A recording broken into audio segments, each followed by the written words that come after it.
It's Friday morning at 11 o'clock and Carneseca Arena is rocking. Why? Well, St. John's hasn't played here in a month. It is also field trip day. Thousands of New York City school children packed in here to see St. John's take on Providence. Hello everyone, Pat O'Keefe joined by the former St. John's star Sky Lindsay, and a long time away from home for these Red Storm players. A sense of home sweet home today, Sky, and it's a key early season game for both of these teams. Pat, St. John's has not been playing great. They're just 1-2 in the Big East, but all three of those games were on the road. They're hoping being back on a familiar home floor will ignite that spark they desperately need. In Providence, they haven't been playing great basketball as well. They're just 1-3 in the Big East, but they're coming off a huge confidence-boosting win on Sunday, defeating Villanova. We have two teams that are right now on the bottom half of the Big East standings, so both groups are hungry to lead with a win today. For St. John's, it's a balanced attack. 3 players score in double figures, and they're led by Kwadasha Hoppy, who's backing up her Freshman of the Year campaign with another strong season. Pat, she's been the bright spot for the Johnnies all season. She scored a team-high 14 points in their loss Sunday at Butler, and she's averaging a team best 12.4 points a game. She's a sharp shooter from behind the three, and has a mid-range pull-up game that's better than most seniors, and she's only a sophomore. For Providence, it's one of the best scorers and one of the best shooters in program history, the senior Yo-Yo Nogic. I don't think there's been a game this season where Yo-Yo wasn't the highlight player and the girl every opponent spends hours on discussing during their scouting report. She had a season-high 23 points in their win over Nova, and the 6'1" senior guard is 6th among Big East players in scoring with 14 points a game. And she's 8th in program history in scoring. Last year, Providence swept the season series. St. John's looking to exact a little revenge. The head coaches, St. John's and Joe Tartamella, his 7th season in charge of the Red Storm, and he's brought them to the postseason every single year here in Queens. Providence, it's the 3rd season for Jim Crowley as he continues to build the program. A 31-46 record as the head coach of the Friars, a graduate of Keuka College. Okay, cool.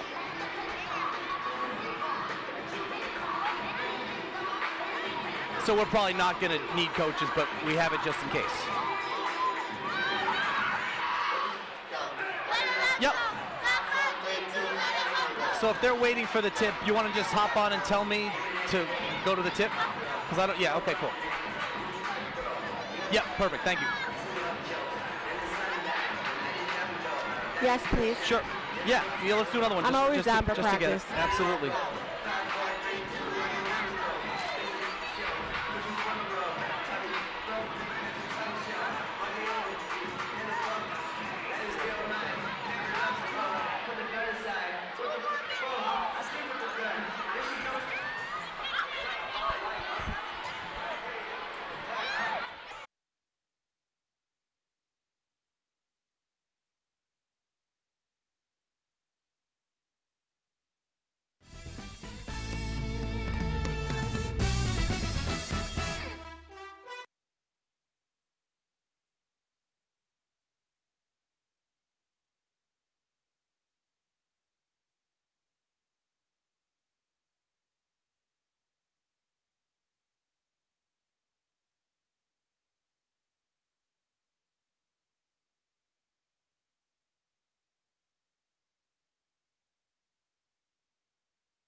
Oh, we don't have to go through. I just we can cut out in the middle of it too.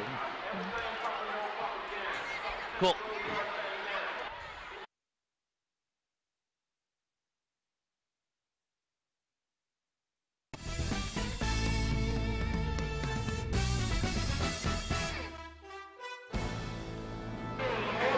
It's Friday morning at 11 o'clock and Carneseca Arena is rocking. Why? Well, St. John's hasn't played here in a month, and it is also field trip day. Thousands of New York City school children packed in here to see St. John's take on Providence.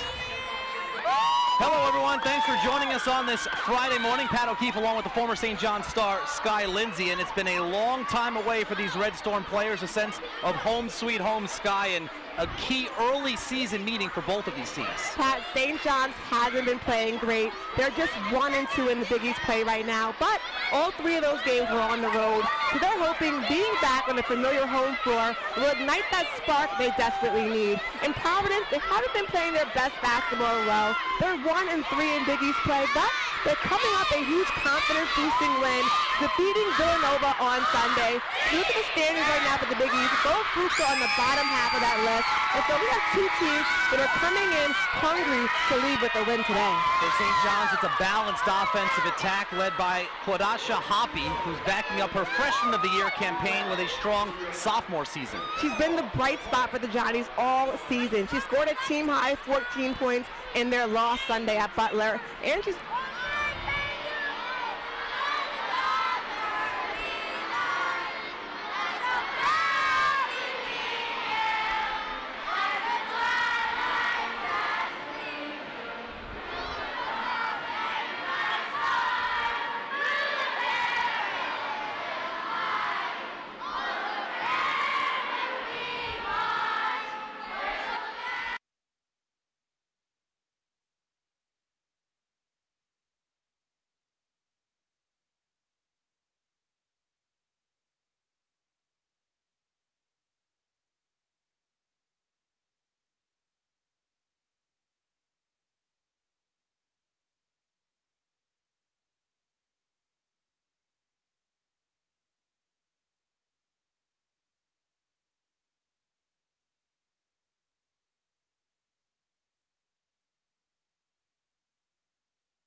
they're fast break.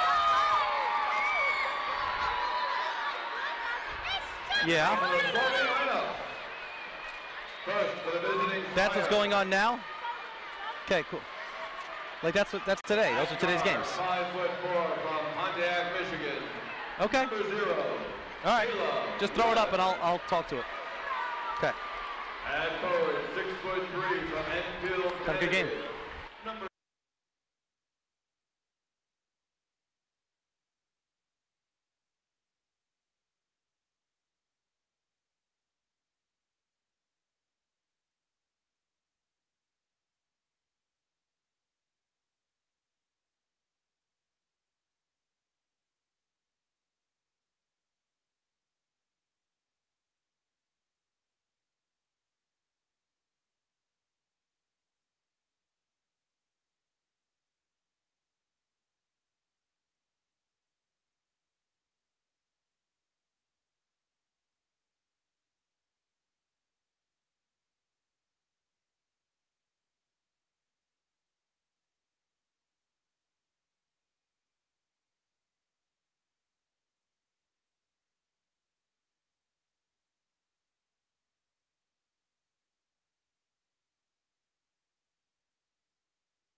It is Friday morning at 11 o'clock and Carnesecca Arena is rocking. Why? Well, St. John's hasn't played here in a month, and it is also field trip day as thousands of New York City school children are packed in here to see St. John's take on Providence.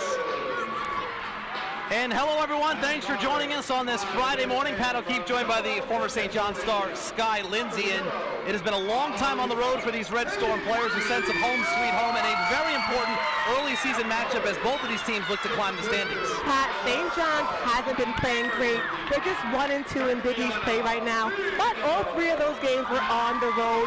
So they're hoping being back on a familiar home floor will ignite that spark they've been looking for. In Providence, they haven't been playing their best basketball as well. They're just 1-3 in Big East, but they're coming in off a huge confidence-boosting win, defeating Villanova on Sunday. Look at the Big East standings right now. Both groups are on the bottom of that half, and so they're looking to leave this game with a huge win. For St. John's offensively, it's a balanced attack. 3 players averaging in double figures, led by Quadasha Hoppy, who's backing up her Freshman of the Year season with a strong sophomore campaign. She's been the bright spot for the Johnnies all season. She scored a team-high 14 points in their loss Sunday at Butler, and she's averaging a team-best 12.4 points a game. She's a sharp shooter from behind the three and has a mid-range pull-up game that's better than most seniors, Pat, and she's only a sophomore. Meanwhile, for Providence, it's one of the best scorers and one of the best shooters in program history, the senior Yo-Yo Nogic.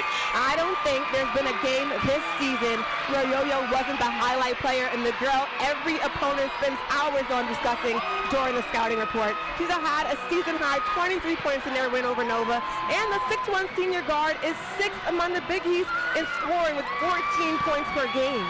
Last year, Providence swept the season series against St. John's. First time in a long time they've done that. St. John's looking to exact a little revenge on their home floor here this morning.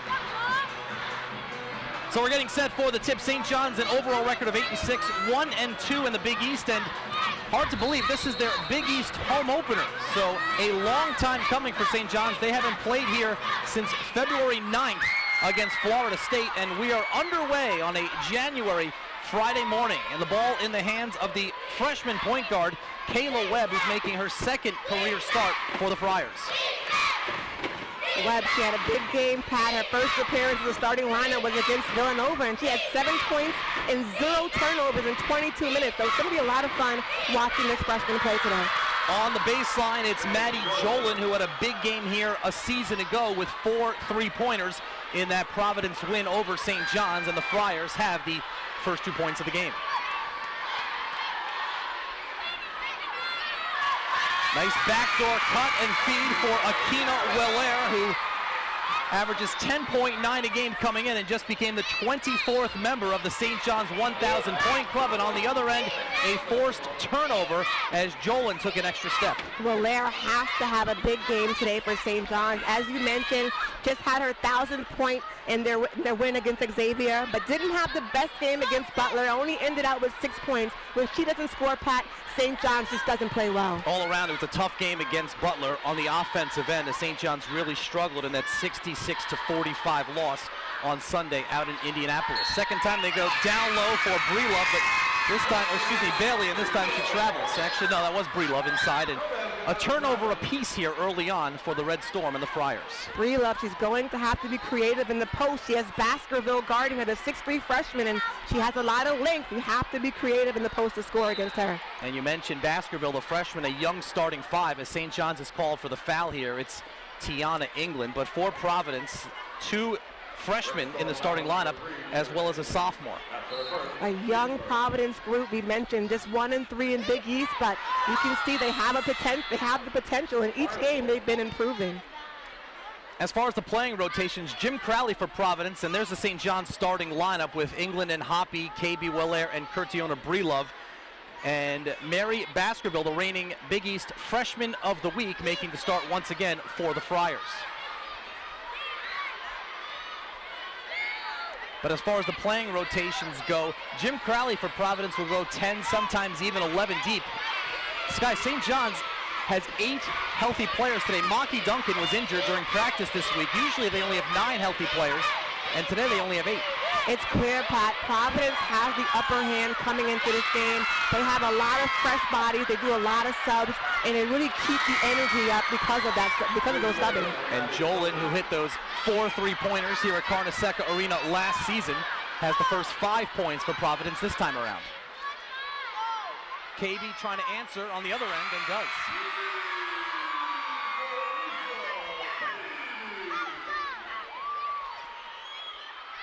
So this is Kayla Webb, a freshman point guard out of Pontiac, Michigan, went to Detroit Country Day School. Nogich puts it on the floor. Backdoor feed for the freshman Baskerville, who draws the foul inside, going up against KB. Nice offensive execution for Providence. I love how they're keeping their head up. Nice job by Baskerville to cut to the basket, catch that tough pass, and draw a foul.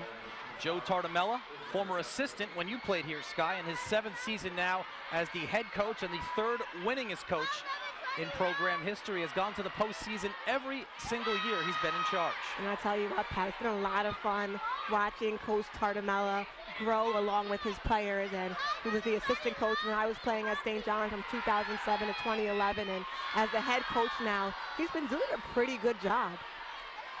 Baskerville from the free throw line goes 1 out of 2 to give Providence a 1-point lead. Nice handoff for England, who goes for the reverse, too strong.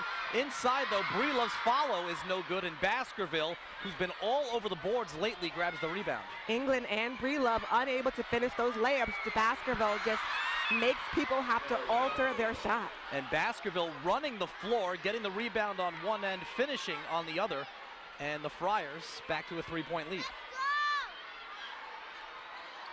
You mentioned that big win Providence had on Sunday, 67-61 over Villanova, as Hoppy misfires on a 3. It was their first win at Nova since December of 2014. Nogich fakes the handoff, her pass deflected and picked up by England. 3-on-1 for St. John's. Maybe an extra pass there, 2 extra passes perhaps, because it's picked off by Orlando. Good job by Providence that time, getting back on defense. Orlando, the 5'10 sophomore, with the steal. Nogich, the backdoor cut, 5 straight points for the Friars, and they have their biggest lead of the first quarter. Providence getting a lot of layups from backdoor cuts. St. John's, someone has to be in the backside of that defense in help to avoid those layups. Tiana England, the redshirt sophomore point guard from Stamford, Connecticut.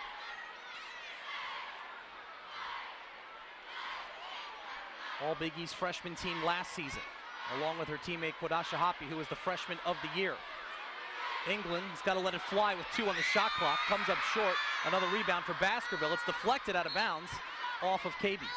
And if you notice just now, Providence, they're in a 2-3 zone. A lot of teams play zone against St. John's. They really want to force them to take perimeter shots, shoot 3-point shots. Because St. John's, for the most part, is a team that likes to attack the basket and get to the rim, but that's very difficult against a zone.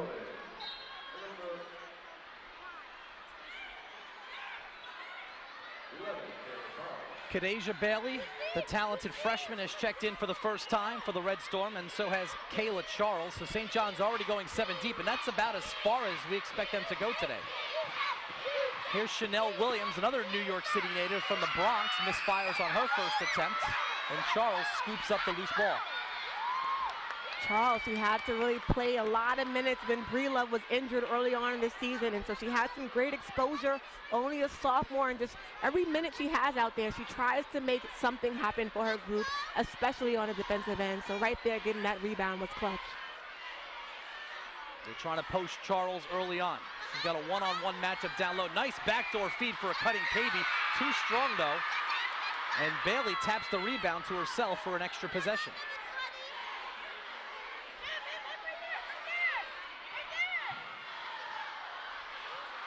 England driving the lane.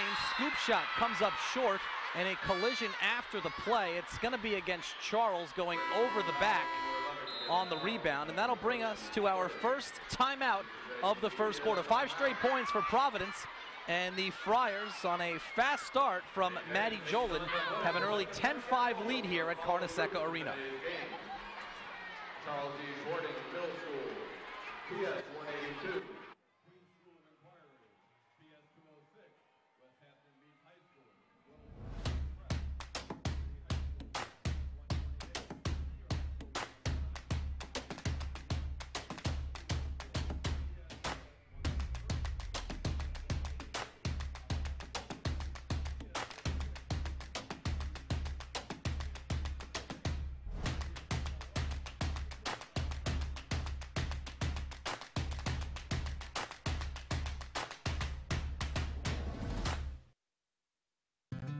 have 4 years to help you figure out the meaning of life. Do you realize what a great gift this is? I think of college as a moment of pilgrimage. You'll go places you never thought you'd go. You'll meet people you never thought you'd meet. And you will experience things that are so rich that you can hold on to them forever.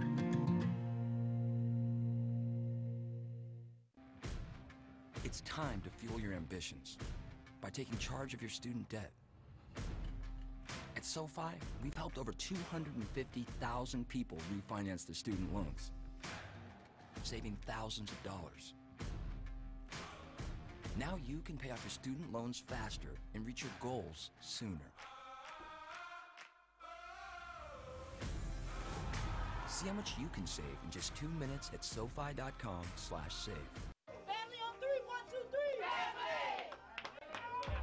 One voice, one heart, one beat. As we say, we are one. You ready? Let's go. This is who we are. We are the hardest working group of people I've ever met in my entire life. This is bigger than just the game. You made the jersey better than when you found it. That means you left your mark. That's the Big East way. 1, 2, 3. Together! The 2019 Big East Women's Basketball Tournament at Wintrust Arena.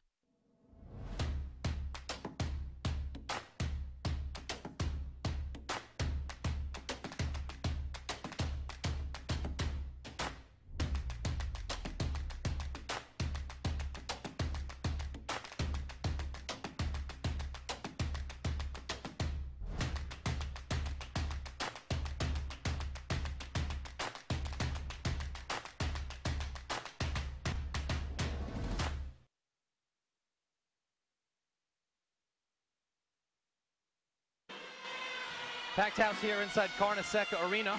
Providence, an early 10-5 lead over St. John's. An early tip-off on this Friday morning, and that is a theme throughout the conference today.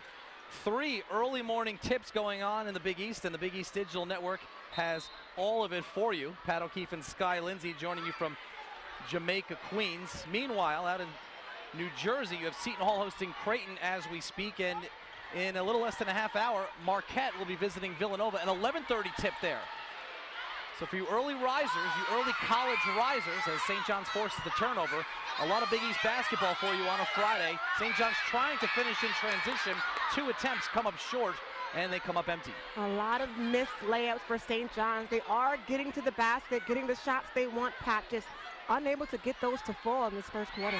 Open baseline jumper is good for Olivia Orlando, who averages just 3.5 points per game, and Providence has opened up a touchdown lead.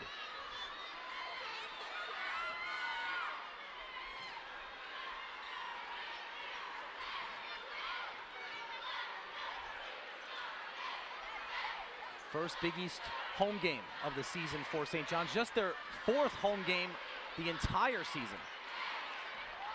Relaire puts it on the floor and picks it up. 3 seconds to shoot. Hoppy's got a fire from deep, foot on the line, and St. John's breaks the 7-0 run.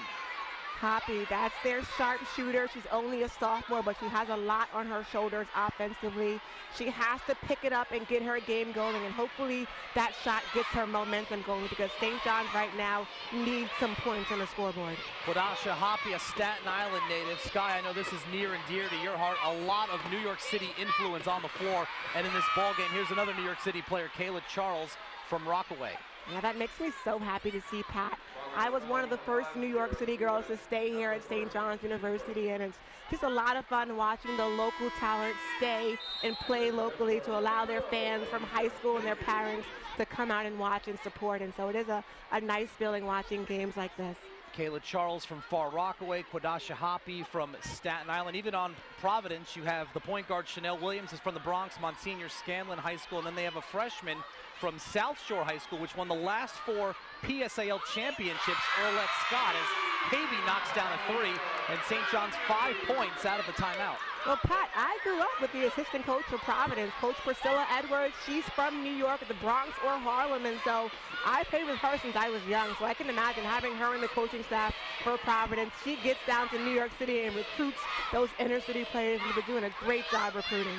But when all you, as Providence breaks the 5-0 run for St. John's, Kira Spiewak, when all of you New York City players get together, though, you went to Christ the King. You've got bragging rights over pretty much everyone else. That's right, Christ the King. It was a great program back then when I was playing, and even still today. We had the #1 draft pick, Tina Charles, I got to play with, undefeated sophomore, junior year. And so, yeah, basketball and playing and staying in New York, going to Christ the King was a lot of fun, a lot of memories as well.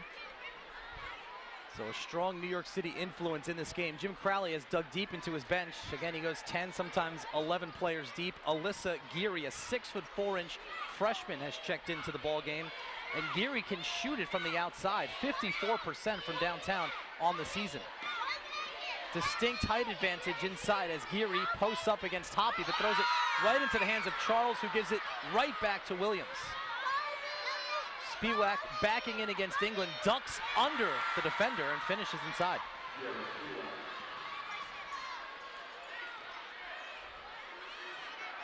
Pretty good pace to this game. Last year when Providence and St. John's played on this floor, the final score was 49-44. At this rate, we may hit that by halftime. Tough shot inside for Hoppy, and she'll go to the line for a 3-point play. And that was not an easy layup to make for Hoppy. It was actually great defense the entire time, but Hoppy just found that extra speed and that extra strength to get that layup up and get the old school and one play. So Quadasha Hoppy, an athletic play inside. She has 4 points for the Red Storm. And on the season, she is an 82% free throw shooter, and she cans this one. Hoppy had a game this season in which she was 17 for 17 from the free throw line in the game against Ole Miss. Nogic flaring out on the wing, puts it on the floor, gets around the defender but can't finish. Here comes England, a full head of steam for the St. John's point guard. Breelove puts it on the floor, scoop shot inside is no good, but she draws the foul on Alyssa Geary. Beautiful Euro step by Breelove to create some space. Geary, she's 6'3". You cannot just go straight at her. She will block your shot. And so Breelove, she's smart. She knew she had to really do something different and did that Euro step to find a way to draw some contact. And Curtiona Breelove has been a very welcome addition for the St. John's program this season after sitting out last year following her transfer from Virginia Commonwealth, because if you look at the St. John's roster, two things they don't have. They don't have a lot of depth, and they don't have a lot of size, and that's where Breelove comes in. Absolutely, Breelove, she was a big-time transfer, a big pickup for St. John's. She got injured early on in the season, but she's back healthy now, and she has a lot on her shoulders, being the main big for this St. John's group. Breelove and the sophomore Kayla Charles, the primary inside presences for St. John's this season. No more Maya Singleton, no more Amani Littleton, as the freshman Bailey grabs the rebound in traffic, and this is what she can do. She can rebound, and then she can bring it up court herself as KB gathers the loose ball.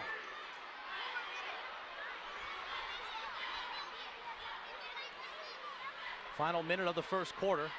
St. John's trailing by 2, and they'll post Breelove inside against the freshman Baskerville.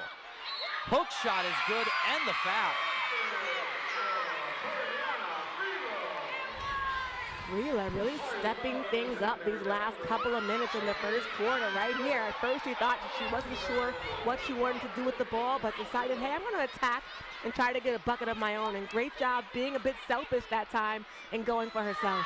Can't finish the three-point play, but Bailey makes it a 4-point play. And that's the rebound I know Coach Crowley is not happy about. You have to box out and get low, especially while trying to rebound off of a free throw.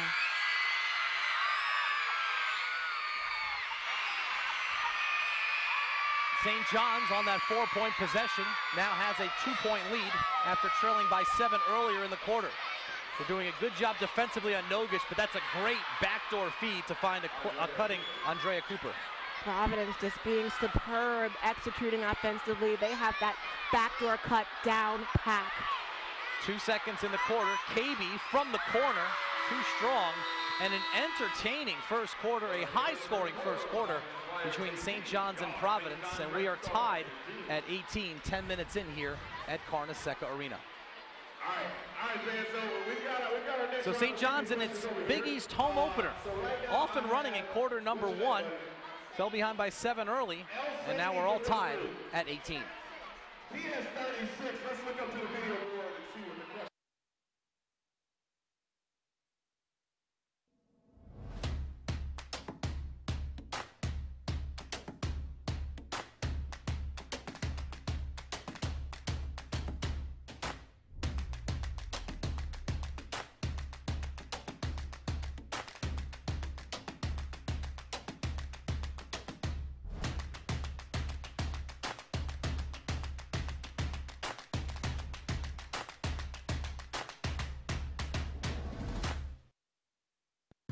You have 4 years to help you figure out the meaning of life. Do you realize what a great gift this is? I think of college as a moment of pilgrimage. You'll go places you never thought you'd go. You'll meet people you never thought you'd meet. And you will experience things that are so rich that you can hold on to them forever.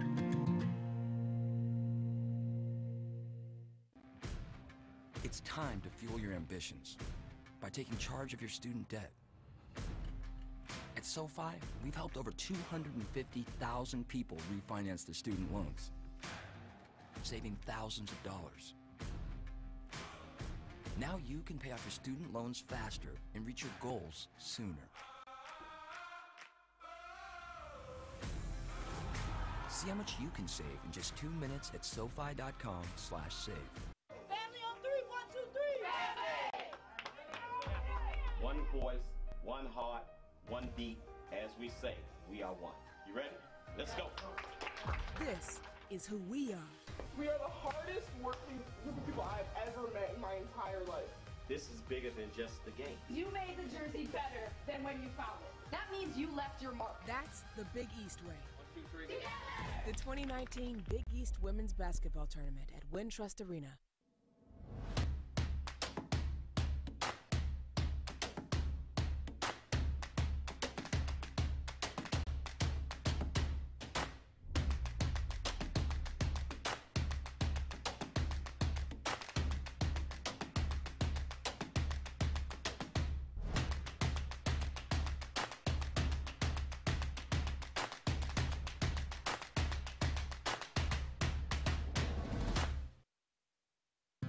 You have 4 years to help you figure out the meaning of life. Do you realize? And we're back here at Carnesecca Arena. Kids all throughout the building here on field trip day for the early tip-off. Pat O'Keefe and Sky Lindsay. We're set to begin the second quarter here. The upper reaches of this grand old building. St. John's with the basketball in a tie ball game. Pretty fast-paced first quarter, Sky. Yes, this is the type of game that both teams really want to play, especially St. John's. They like playing a fast-paced game. They want to keep the game up-tempo, and that's why they were able to tie this game up. Fast-paced often leads to turnovers, and that was St. John's 5th already of the first half. They've done a good job on Nogic. Most of her shots contested, including that one. I'll tell you what, no, but she's not going to be quiet for too long, Pat. She's only had one game her entire career, which wasn't too long ago, where she did not score not one field goal. And I can imagine that game is still in the back of her mind, and she does not want to have another performance like that ever again. It was interesting. A year ago, it was a very similar situation here at Carnesecca Arena. St. John's had her bottled up all game long, but she made one field goal. It was a big three in the fourth quarter that helped Providence pull away for a 5-point win.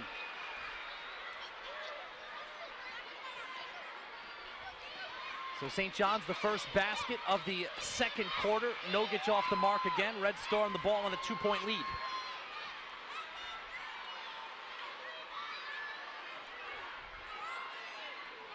And I'm loving this matchup right here, watching Williams, the 5'4" sophomore, go against England. They have this almost about the same height. England has a couple of inches over her, but both speedy point guards that play pretty similar. They go inside for Breelove again, and that time she switches to the right hand. Breelove, she is just dominating down low right now, Pat. Providence, they don't have Baskerville in the game right now, and they just can't find an answer to stop her as yet. And it's funny, Breelove has 7 points. She is dominating inside. The first thing you said to me today, Sky, was how much size Providence has, yet it's Breelove and St. John's getting it done inside. Absolutely. St. John's, they do not have the height advantage, but you can see sometimes all you need is confidence, Pat, and that makes you 5 more inches taller. And right now, Breelove is playing with a lot of passion and confidence. So Breelove getting it done inside, and we assume in response to that, Mary Baskerville, the 6'3" freshman from Enfield, Connecticut, returns to the game for Jim Crowley.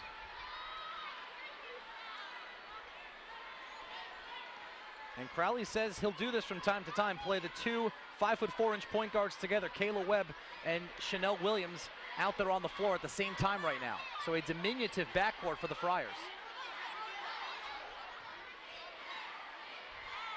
Good ball movement here. 3-point attempt from the left wing is off the mark by Webb, but it's the 5'4" Williams with the offensive rebound. And that's unacceptable. England has to box out down low. I know she's a point guard, not used to rebounding, but you cannot allow 5'4" sophomore, 5'4" Webb get the ball and off of an offensive rebound. Williams directing traffic out to Webb. Little floater from the foul line. Allaire grabs the rebound. And there's a whistle away from the ball. It's underneath, and it's against St. John's and Curtiona Breelove.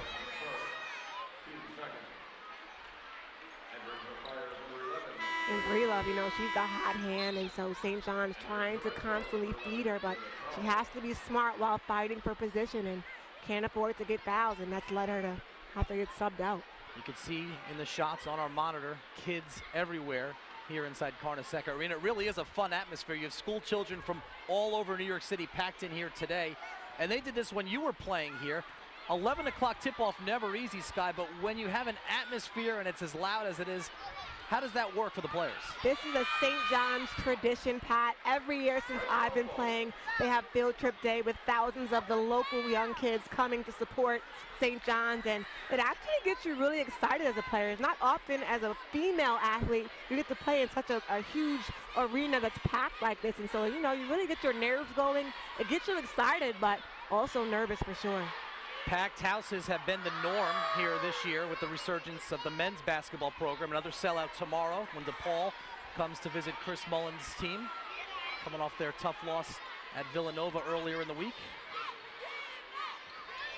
And the one thing we noticed, and there's kids directly behind us, and the great defensive play by Allaire from the back end. Off and running, Hoppy on the other end. Great feed from England. It's fun as a guard when you know, hey, if I run the wing hard, if I run my lane hard, my teammates are going to get me the ball, and that's exactly what they did for Hoppy. They rewarded her for her effort getting down the floor and getting that layup.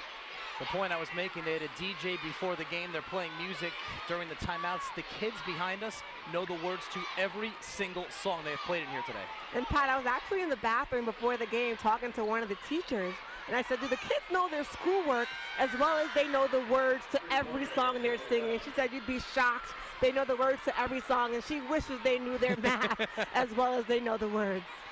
Well, they certainly do know those words. Kayla Webb nails a 3 from the corners, cutting St. John's lead down to 3. And now she steps into the passing lane, tries to save it right in front of us. Cannot, though. And Webb helped up by a couple of her teammates. Good hustle on the play. It'll stay with St. John's, 17 seconds to shoot. And talk about that block right there. Getting up, and St. John's off of a defensive effort, earning 2 points of their own.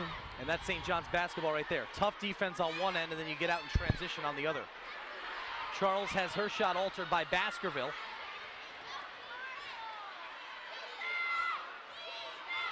Jolin, who had 5 early points in this game.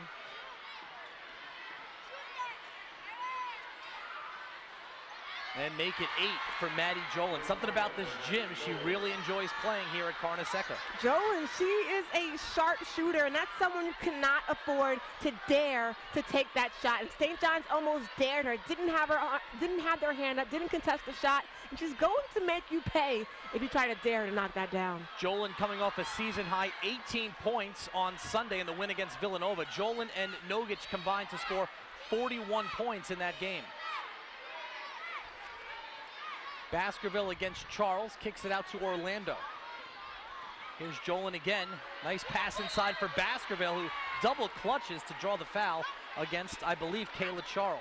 And that's a habit, Charles. She's young, but she has to try to get her mind out of it. She's constantly going for every block shot, and you're not going to block 6'3" Baskerville shots today. You have to play straight up defense. St. John's, Providence tied at 24 in the second quarter. Love your dress. I got it on sale for $200, but it's more like $415 since I haven't paid off that credit card yet. That dinner was insane. Not as insane as us spending another $173 on it this year. New laptop? Nice. Thanks. And with credit card interest, I'll spend an extra $1,900 on it. No one wants to pay more for, well, anything. With a SoFi personal loan, you can lower your interest rates and pay off debt sooner. Find out more at SoFi. When trying to save for the big things in life, we tend to start small. Less of this, cut back on that. But if it feels like a lot of effort for a little gain, change that. Start with something that makes a big difference. Your student loans. Refinancing with SoFi could save you $30,000. It's an easier way to reach your life goals sooner. We've helped over 195,000 people. We want to help you too. Find out how much you can save in just 2 minutes at SoFi.com/save. Love your dress. I got it on sale for $200, but it's more like $415 since I haven't paid off that credit card yet. That dinner was insane. Not as insane as us spending another $173 on it this year. New laptop? Nice. Thanks. And with credit card interest, I'll spend an extra $1,900 on it. No one wants to pay more for, well, anything. With a SoFi personal loan, you can lower your interest rates and pay off debt sooner. Find out more at SoFi.com. Love your dress. When trying to save for the big things in life, we tend to start small. Less of this, cut back on that. But if it feels like a lot of effort for a little gain, change that. Start with something that makes a big difference. Your student loans. Refinancing with SoFi could save you $30,000. It's an easier way to reach your life goals sooner. We've helped over 195,000 people. We want to help you too. Find out how much you can save in just 2 minutes at SoFi.com/save. Love your dress. I got it on sale for $200, but it's more like $415 since I haven't paid off that credit card yet. That dinner was insane. Not as insane as us spending another $173 on it this year. New laptop? Nice. Thanks. And with credit card interest, I'll spend an extra $1,900 on it. No one wants to pay more for, well, anything. With a SoFi personal loan, you can lower your interest rates and pay off debt sooner. Find out more at...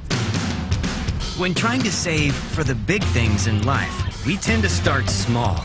Less of this, cut back on that. But if it feels like a lot of effort for a little gain, change that. Start with something that makes a big difference. Your student loans. Refinancing with SoFi could save you $30,000.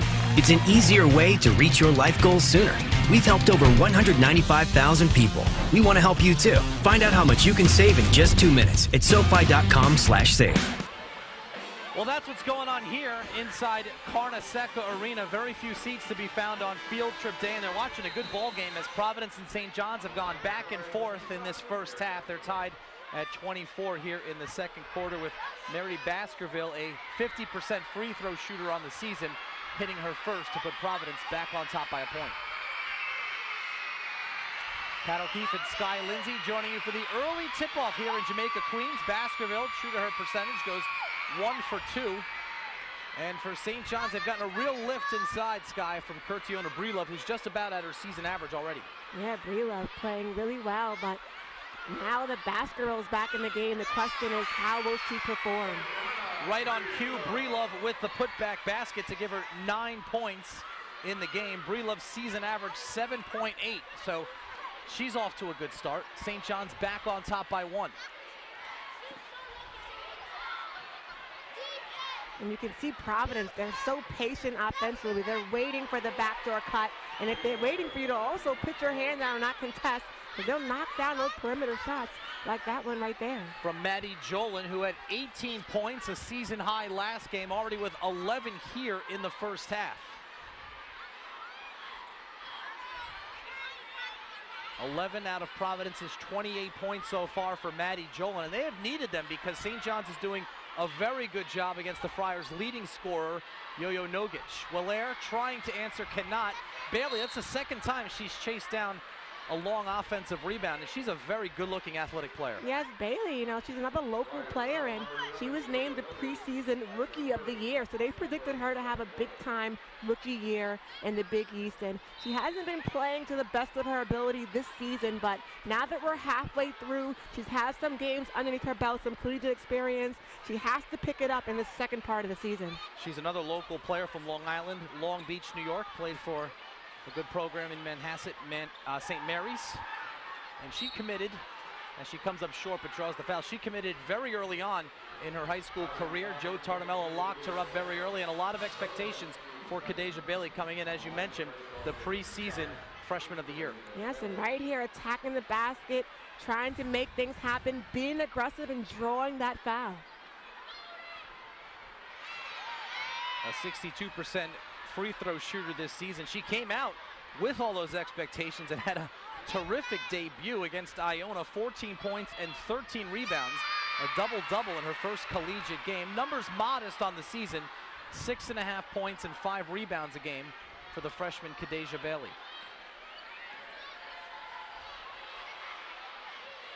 So we're tied once again. Kayla Webb now running the point.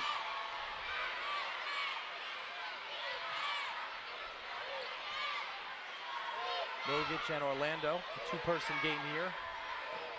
Shot clock is down to 6. Bailey's guarding Nogic. Shot clock is down to 4. Shot clock has stopped. Not sure if anybody on the court sees it. St. John's forces the turnover, so it doesn't matter. Breelove coast to coast off the steal, and she's having a huge first half.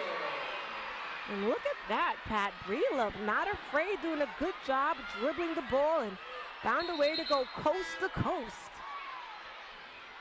And the officials just now see the shot clock problem, but first let's look at this play.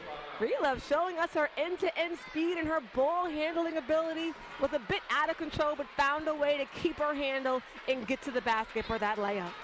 Now Jim Crowley is upset. The officials just realized that the shot clock is not working.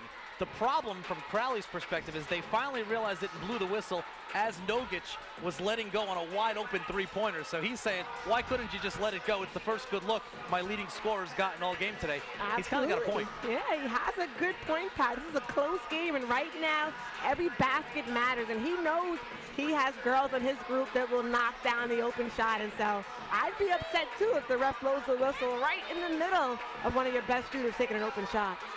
So that Breelove steal and layup gave St. John's a 30-28 lead as we try to sort out the clock, the shot clock situation here. Both teams have gone back to their benches. It's the first Big East home game for St. John's, and they're 1-2 on the season. A tough loss on Sunday against Butler on the road. Their third straight road game to begin this Big East schedule. So they're trying to bounce back from that. And well, the one thing that happens when you play a lot of road games, you got a lot of home games coming up on your schedule. Yeah, St. John's, they had a lot of road games this entire season. This is just their 4th game back here in Carnesecca Arena. So this is a group that doesn't get to play on their home floor much, but talk about a homecoming game. It is rocking in this arena right now. This got to be exciting to finally be back at home after a month and to have this much energy in the arena. The good news, as you're looking at the images on your screen, not a single person in here, other than probably Jim Crowley, seems to be bothered by this delay that we're having.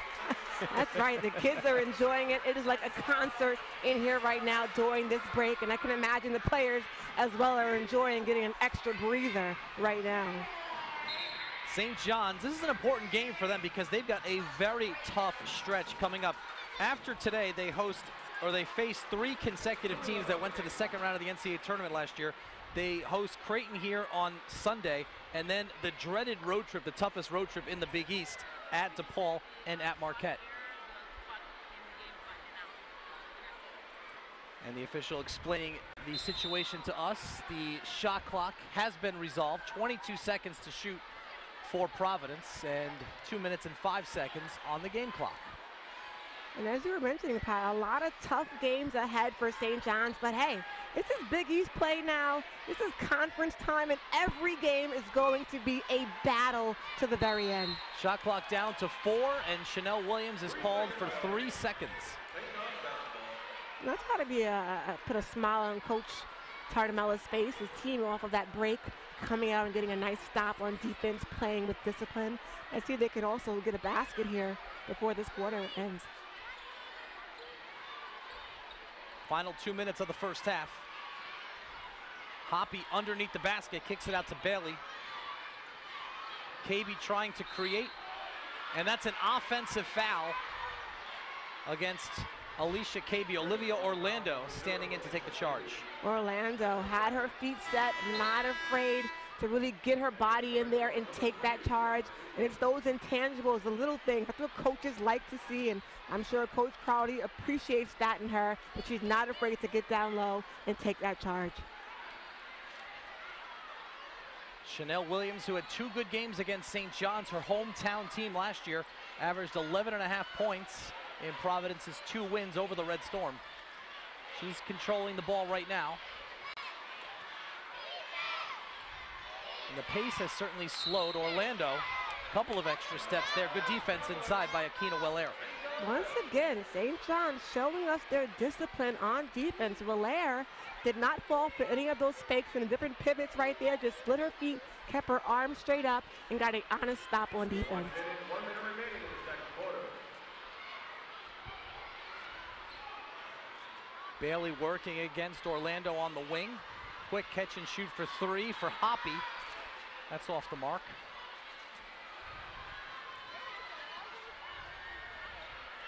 Nogic thought she saw an opening. Right now it's Hoppy guarding Maddie Jolin, who's been the offense in this first half for Providence. Good defense inside. Bailey and Breelove combining on the block. 2-on-1. England looks the defender off and finishes. Smart play by England, the point guard. A bit of a pass fake right there. She was going to pass it to Hoppy and decided to do the left-hand layup on her own. Nice layup and smart move by the point guard. First 2 points of the game for Tiana England. St. John's a 4-point lead. Providence led by 7 in the first. That's the biggest lead for either team. And there's Nogic, her first good look. She knocks it down 2 seconds before halftime. England fires it up with the left hand. The offhand and almost got it to go. That was a heck of a play. Well, a fast start to the fast finish to the first half here at Carnesecca Arena. The last minute 3 for Yo-Yo Nogic pulls Providence within a point. And we've got a good ball game. It's 32-31. St. John's leading Providence by 1 point at halftime here in Queens.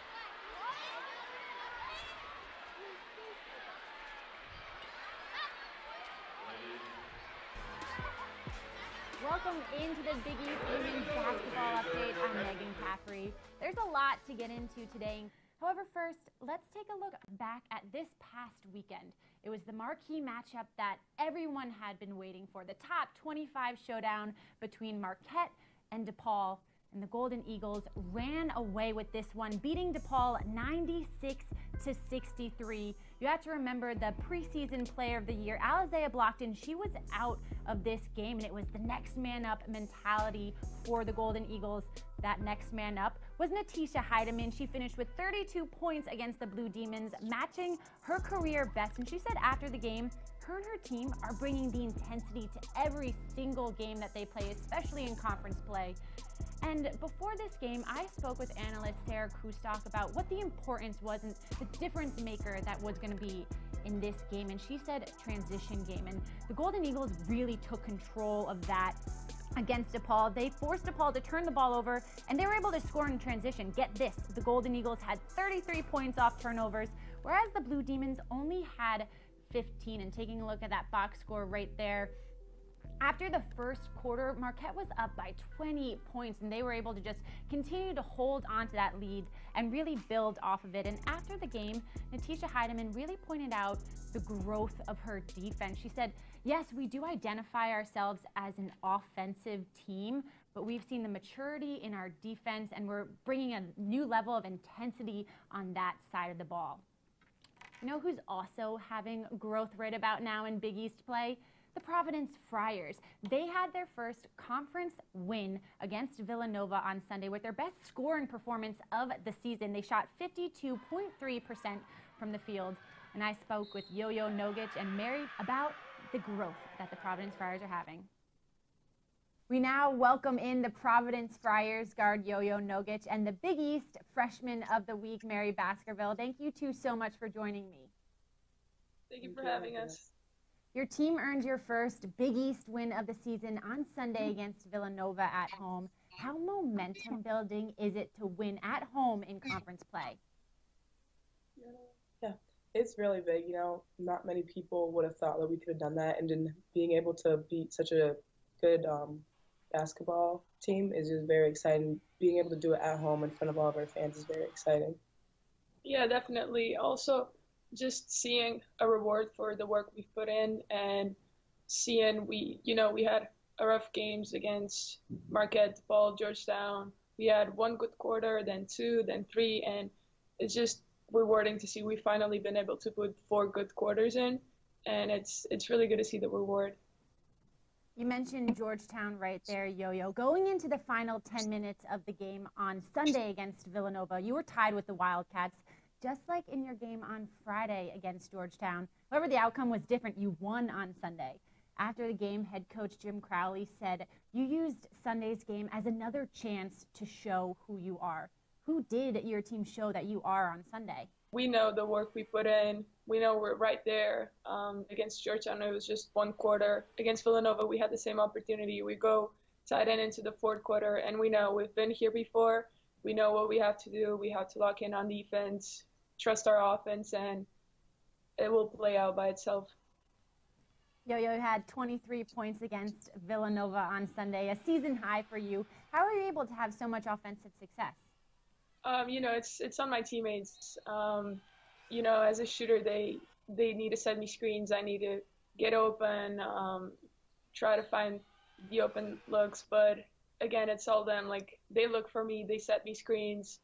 A big thing of our offense is the extra pass, so always looking for that one. So, I have to give them credit. Mary, you are the Big East Freshman of the Week, the 2nd time you've earned this honor. What are you realizing is the biggest difference in league play versus the non-conference schedule? It's a lot tougher, and, it's fun having tough competition and being able to do that with your team. That helps you with all your success, and just them, realizing how hard I work and giving me the ball and knowing and trusting that I can go out for them. Your team faces St. John's this week. You swept the Johnnies last season. What do you have to do this weekend to continue this momentum and this growth that you're building? We have to keep trusting our offense, our defense. We know it's going to be a kids game on Friday, so we know it's going to be extra loud. It's going to be a lot of energy. As you said, we swept them last year, so they're going to come in with even more energy to try to beat us. So we just got to go out there, give all we have, play together, trust each other, and as I said before, the outcome will come. Speaking of energy, who's got the most energy on the team? Oh, it's a hard one. Yeah, I think we all bring our piece of energy into it. I don't know, Maddie, Little, Mary. When Mary gets hyped up, then there's no way of taking her down. So Kira, Coop, Sophia, everybody plays such an important part in it. I really don't know if there's one that has the most energy. Yeah, no. How about maybe the funniest on the team? Oh. We're all pretty funny. I don't know. Maybe Maddie, Sophia. Yeah. You do have to give yourself some credit too, right? Yes, we're pretty funny as well. That's funny. We just want credit to other people. Yo-Yo Mary, thank you so much for joining me, and best of luck the rest of this season. Thank you so much.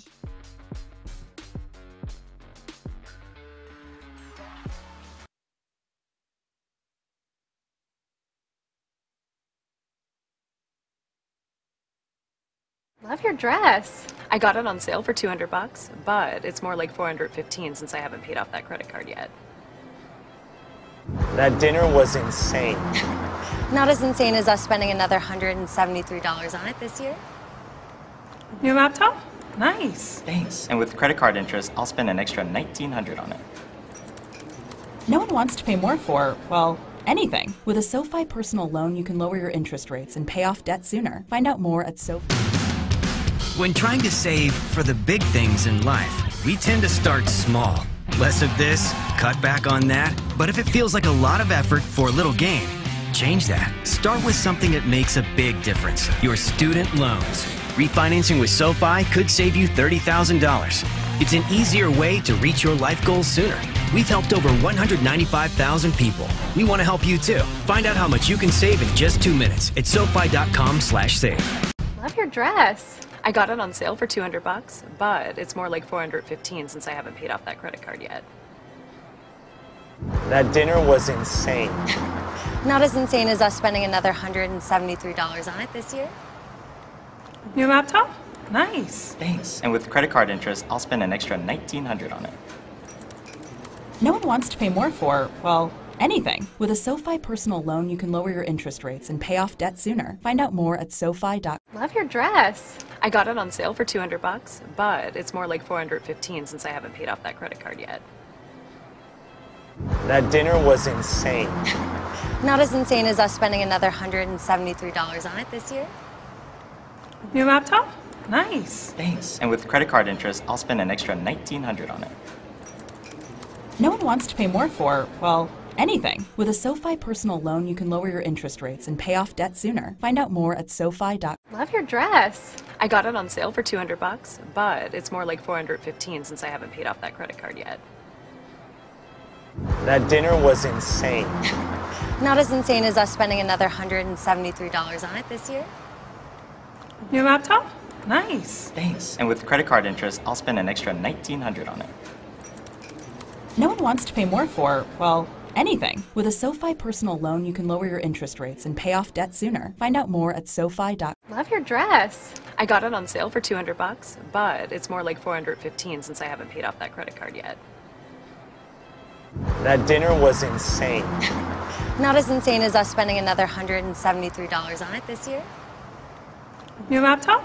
Nice. Thanks. And with credit card interest, I'll spend an extra $1,900 on it.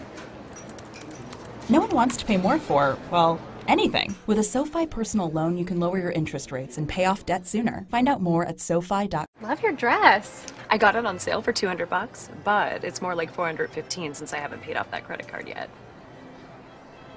That dinner was insane. Not as insane as us spending another $173 on it this year. New laptop? Nice. Thanks. And with credit card interest, I'll spend an extra $1,900 on it. No one wants to pay more for, well, anything. With a SoFi personal loan, you can lower your interest rates and pay off debt sooner. Find out more at SoFi.com. Love your dress. I got it on sale for 200 bucks, but it's more like 415 since I haven't paid off that credit card yet. That dinner was insane. Not as insane as us spending another $173 on it this year. New laptop? Nice. Thanks. And with credit card interest, I'll spend an extra $1,900 on it. No one wants to pay more for, well, anything. With a SoFi personal loan, you can lower your interest rates and pay off debt sooner. Find out more at SoFi.com. Love your dress. When trying to save for the big things in life, we tend to start small. Less of this, cut back on that. But if it feels like a lot of effort for a little gain, change that. Start with something that makes a big difference. Your student loans. Refinancing with SoFi could save you $30,000. It's an easier way to reach your life goals sooner. We've helped over 195,000 people. We want to help you too. Find out how much you can save in just 2 minutes at SoFi.com/save. When trying to save for the big things in life, we tend to start small. Less of this, cut back on that. But if it feels like a lot of effort for a little gain, change that. Start with something that makes a big difference. Your student loans. Refinancing with SoFi could save you $30,000. It's an easier way to reach your life goals sooner. We've helped over 195,000 people. We want to help you too. Find out how much you can save in just 2 minutes at SoFi.com/save. When trying to save for the big things in life, we tend to start small. Less of this, cut back on that. But if it feels like a lot of effort for a little gain, change that. Start with something that makes a big difference. Your student loans. Refinancing with SoFi could save you $30,000. It's an easy... And welcome back to Carnesecca Arena. It is halftime, and we've got a one-point ball game. A busy morning on the Big East Digital Network. Our game has St. John's leading Providence by a score of 32-31. Pat O'Keefe and Sky Lindsay courtside, and well, the big story for Providence helping keep the Friars in it in the first half, Sky, was the play of Maddie Jolin. Maddie Jolin, she has truly come to play in that first half. She's been phenomenal. 11 points for her. Perfect from behind the three-point line, 3 for 3, and she's definitely someone St. John's has to focus on and try to stop in the second half. And she kicks off our first half highlights. Jolin had a big game here last year, 14 points and a win, and here she is again doing it inside first, and later Maddie Jolin would get it done from the outside, as you mentioned, Sky. 3 for 3 from behind the three-point line, but this was a back and forth first half in both the first and the second quarters, as Akina Willaire had a quick start for the Johnnies. Yes, both teams went on impressive runs of their own. The first quarter ended tied 18-18. Providence, I'm so impressed by how they've been executing offensively. A lot of layups going backdoor in that first quarter, but St. John's made the adjustment in the second. A big storyline in the first half for St. John's was the play inside of Curtiona Breelove. She's already well above her season average, and St. John's needed everything that she provided in the first half. Yeah, she scored 11 points, 4 rebounds, 1 block for Breelove. She's had a big assignment today, has Baskerville guarding her. She doesn't have the height advantage, but she's been playing with a lot of confidence today. Here is Spiewak, a little up and under move, and here's Breelove working inside against Baskerville. That was a 3-point play. The nice touch on the hook shot. 11 points in the first half for Curtiona Breelove. She and Maddie Jolin are the leading scorers in this game. St. John's actually shot the ball in the first half. They were 13 out of 29, 45% from the field. That's above their season average. Yeah, St. John's is taking high-quality shots. They're getting the looks they want, and they've been knocking it down. Right here off of their nice block, defensive effort, got a beautiful fast break layup. Hoppy had 7 points. She's been a nice addition to this St. John's group in this first half. And Providence just doing a great job, though, offensively, shooting lights out. St. John's has to get a hand in their face, and they have played 9 girls in that first half, and 7 of those 9 girls scored the basketball. Providence shooting very well, 50% from the field and 5 for 7 from deep. And of course, that is largely aided by Maddie Jolin going 3 for 3 from behind the three-point arc. So we've got a 1-point game as we get set to begin the third quarter. Let's take a look at some halftime stats here, and we'll see how these two teams size up. Very good shooting on both sides. St. John's, despite Providence's size advantage, St. John's has the rebounding advantage. And that's a stat I know Coach Tartamella is very happy about. The fact that his team does not have a height advantage, but they are just all working together to get down low and rebound. And right now, out-rebounding Providence, who would have known? Both teams would probably like to keep the turnovers under control a little bit better in the second half. 7 apiece. Points off of turnovers. Providence 7 and St. John's 2. So it is Friars basketball, and Yo-Yo Nogic will inbound from right in front of us to begin the third quarter. Her team trailing by a point. It's always exciting and interesting to see how teams come back out for the second half after a nice halftime break and getting to regroup and hear what their coaches have to say after evaluating that first half. First play of the quarter, usually a set play. That time they go right inside for Baskerville, who misfires. Baskerville, the reigning Big East freshman of the week, but a quiet first half here with 4 points.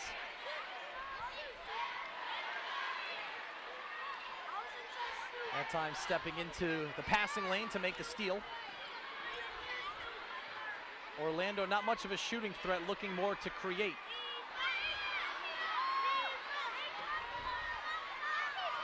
KB on the run.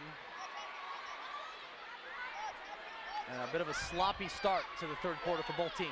Right, a couple of turnovers early on, but gotta get the jitters out fresh out the second half, and both teams cannot afford to continue to turn the ball over. Nice feed inside from England to KB, and St. John's has a 3-point lead. Scott, what about the early start? We talked in the first half how you liked playing in front of a packed house like this with all the kids and making all the noise, and how could you not? It's a great atmosphere.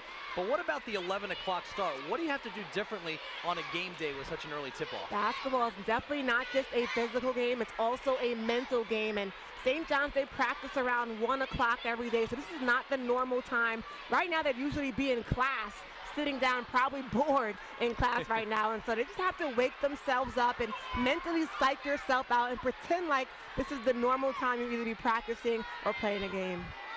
You really have no choice, Pat. Well, they don't look bored out there right now as Hoppy takes it right at Baskerville and draws a foul from the freshman, 6'3", Mary Baskerville. Hoppy, she's not afraid and went right at Baskerville that time. In Baskerville, she kind of felt for it. She has a height advantage. No reason to always go for every block shot. I said that earlier about Charles. Just keep your hands straight up. Hoppy, I doubt she would have made a layup over her, just keeping her arms straight up. Quadasha Hoppy now with 8 points. St. John's leading scorer on the season, 12.5 points per game. And still with 8 points, closing in on her 11th double-digit performance of the season. And St. John's continues to do a good job on the boards. Yes, they are still dominating down low. Baskerville just got lazy that time and allowed Brelup to get that offensive rebound off of Hoppy's missed free throw, but luckily she missed the layup. Baskerville getting lucky. Allaire misses badly on the turnaround, so it's Providence ball. 2 minutes into the second half here at Carnesecca Arena. And an early substitute, Alyssa Geary, has checked in. So you have 6'4" Geary on the floor with 6'3" Baskerville. So a lot of size out there for Providence. And they work together here. Baskerville, good job by Brelup, forcing her into a tough shot. And that's the discipline I was just talking about that Baskerville has to do what Brelup just did. Brelup just slid her feet and kept her arms straight up and caused Baskerville to miss that layup just from clean defense.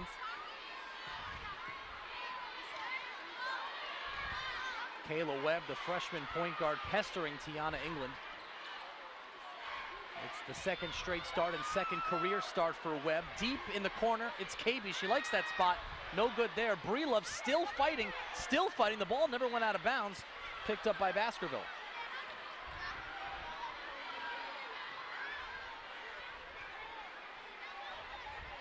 Yo-Yo Nogic in that first half, 1 out of 5 from the field. And Jolin for the second time as her pass deflected and stolen here in the third quarter. Numbers for St. John's, and KB finishes, and the Red Storm have equaled their largest lead of the game, up by 6.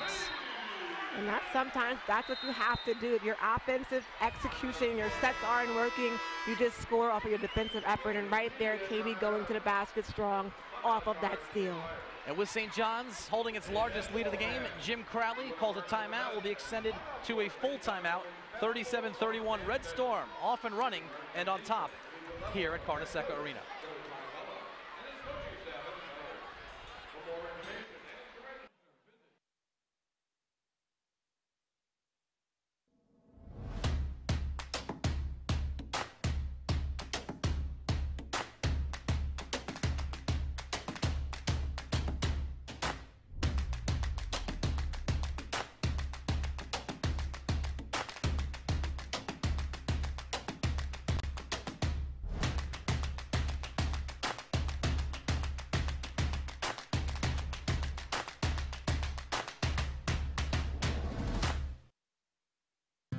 You have 4 years to help you figure out the meaning of life. Do you realize what a great gift this is? I think of college as a moment of pilgrimage. You'll go places you never thought you'd go. You'll meet people you never thought you'd meet. And you will experience things that are so rich that you can hold on to them forever.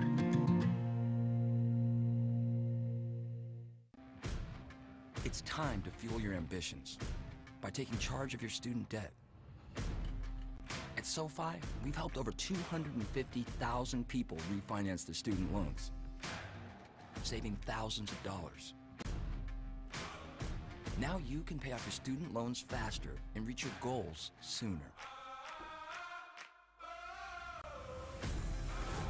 See how much you can save in just 2 minutes at SoFi.com/save. Family on three, 1, 2, 3. Family! One voice, one heart, one beat. As we say, we are one. You ready? Let's go. This is who we are. We are the hardest working group of people I've ever met in my entire life. This is bigger than just the game. You made the jersey better than when you found it. That means you left your mark. That's the Big East way. 1, 2, 3. The 2019 Big East Women's Basketball Tournament at Wintrust Arena.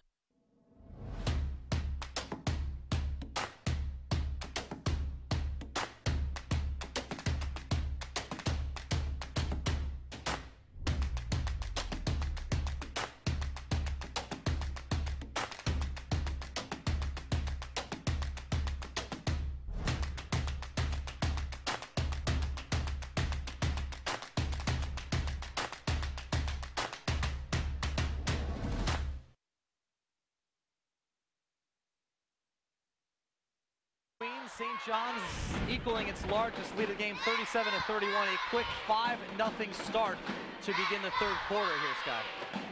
And a tight game this has been for most of this game, and we've had 6 score ties, 5 lead changes, and as we mentioned in the intro, both teams right now in that second part of the Big East standings, and they are hungry for a win. It's still very early. Providence is 1-3. St. John's is 1-2. And the way you know it's early is because also in the second half of the standings at 1 and 2 is DePaul. So there is time to turn things around here in the Big East, but not a lot of time because the conference is deeper and deeper. Case in point, Butler is 4-0 and 14-1 on the season. Butler, they've been a strong team, especially DePaul. They've always been great since I was playing with St. John's, and DePaul is that one team that left Yo-Yo scoreless, and so that's a strong defensive team as well, and so a lot of Big East basketball left to play. Speaking of scoreless, Providence is still scoreless here in the third quarter. They've missed their first 4 shots and committed 3 turnovers since halftime, and St. John's now has its biggest lead as Kurtiona Breelove continues her strong morning/afternoon. Right here, that's just a tough shot. Great defense. Breelove just somehow able to make that little fadeaway jumper right there, and didn't really have a good angle or even a good look to the hoop. But hey, when things are going your way offensively, Pat, anything you do just works out. And right now, that's the kind of game Breelove has been having. She had a 20-point game back in November in a win against Delaware State. She has 13 points, 7 rebounds. So possibly working on a double-double. Tough shot inside by the freshman Bailey. And that's our first double-digit lead of the game for either team. And Cooper also, again, doing a good job on defense. Just another shot for St. John's.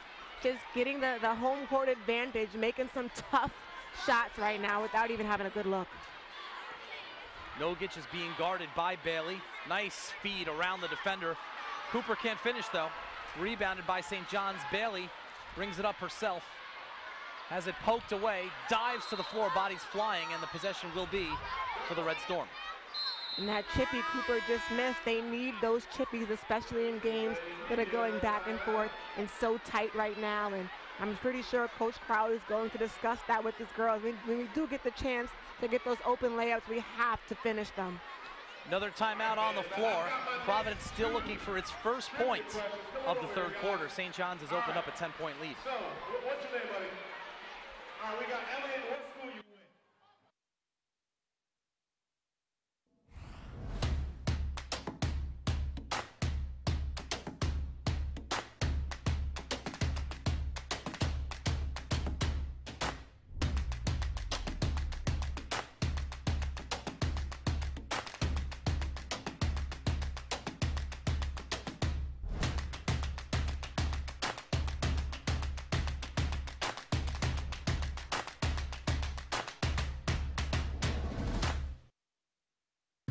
You have 4 years to help you figure out the meaning of life.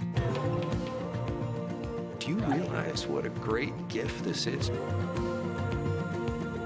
I think of college as a moment of pilgrimage. You'll go places you never thought you'd go. You'll meet people you never thought you'd meet. And you will experience things that are so rich that you can hold on to them forever.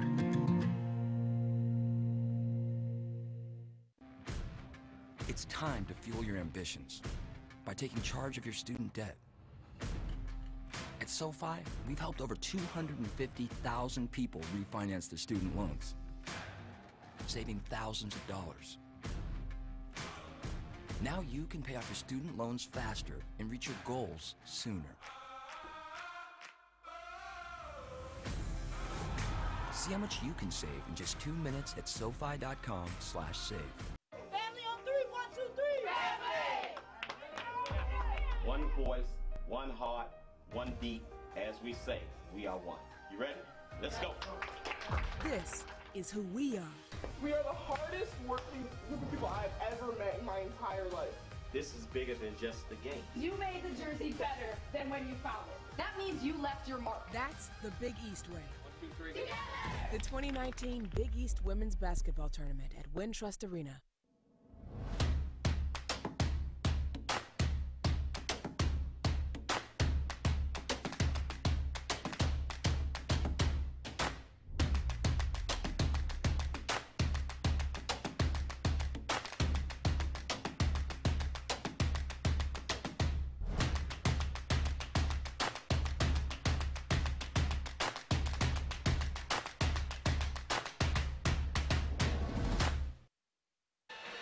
St. John's has all 9 points in the third quarter, extending to a 10-point lead midway through quarter number 3 here inside Carnesecca Arena. An open three out of the timeout. Bailey in and out, and Nogic grabs the rebound. And a rare transition opportunity in this game for Providence. Chanel Williams is back in the game, the backup point guard from the Bronx, guarded by KB. And speaking of point guards, Tiana England for St. John's, a rare seat on the bench. I can't imagine that will last long. That's right, something you don't see often. England is their main point guard, and she's usually on the floor. And let's see if Providence recognizes that. They see England's not on the floor and put some more ball pressure on the guards of St. John's. Williams, strong drive against KB, couldn't get it to go. Bailey once again grabs the rebound, takes it coast to coast, and draws the foul. Bailey doing a good job getting her dribble low, getting lower to make sure no one stole that ball while she was going coast to coast. But I really want to see her gather herself better when it's time for that layup, because that could have been easily an and one play. Providence has now missed its first 6 shots of the third quarter.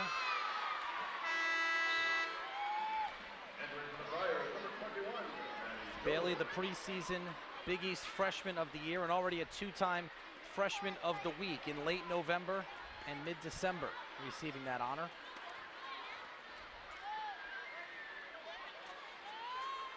One for 2 trip to the line. It's an 11-point game. Earlette Scott, a freshman guard from Brooklyn, New York, has checked in for the first time as Geary has her 3 attempts spin out, and Providence's drought is now 0 for 7 this quarter. Right now, things just not going Providence's way offensively, unable to knock down any shots, but that's okay. When that happens, just lock down on defense and try to stop St. John's from scoring as well. But right now, they haven't been really doing that either. Willaire's drive, and it's knocked away, picked up by Jolin. Scott trying to provide a spark off the bench for Jim Crowley. Geary inside, poked away by Willaire as Geary brought the ball down. Out of bounds off St. John's, 17 to shoot.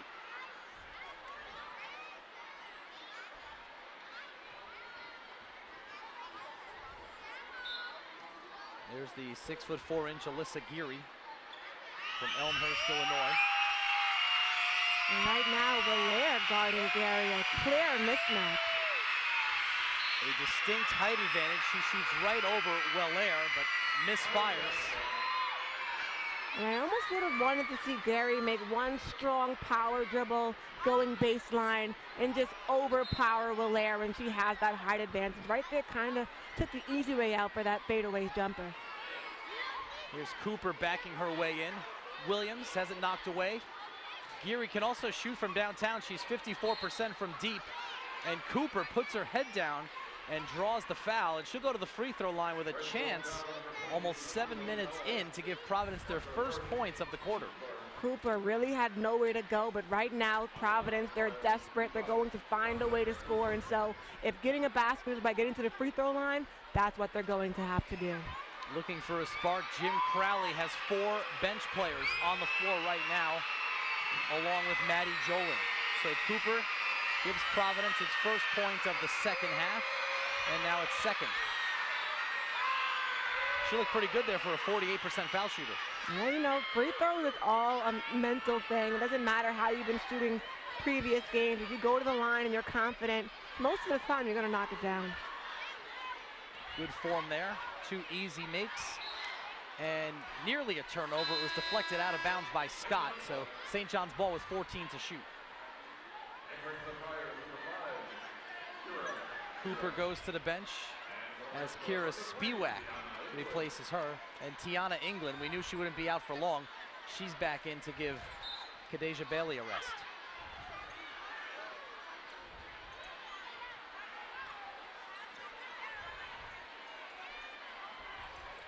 St. John's a 9-point lead, 42-33. England turns the ball over. Making that pass over your shoulder is going to usually be a turnover. England has to be smart, and right there, just be selfish. With only 3 seconds left, go to the hoop yourself. Earlette Scott will get herself to the free throw line. Another New York City player from Brooklyn. She went to South Shore High School, which has now become the preeminent public school girls basketball program in New York City. They've won the last 4 PSAL championships under head coach Anwar Gladden, who's inside Carnesecca Arena today watching his former player. Coach Anwar doing a great job with his high school girls. I actually live right up the block from South Shore High School, and so I've gone to plenty of those games. Coach Anwar, I'm a good friend of his, and doing a great job with that program, and a lot of college talent he's been producing. A lot of high-level college talent, and I think the South Shore boys got a little jealous of all the girls' success because they won the city championship last year as well. A rare double-double for the boys and girls teams here in New York City. Williams draws the foul, driving to the basket. St. John's with that 10-point lead. St. John's not playing with much discipline defensively this past couple of 2 minutes right here because then bailing Providence out with 3 quick fouls.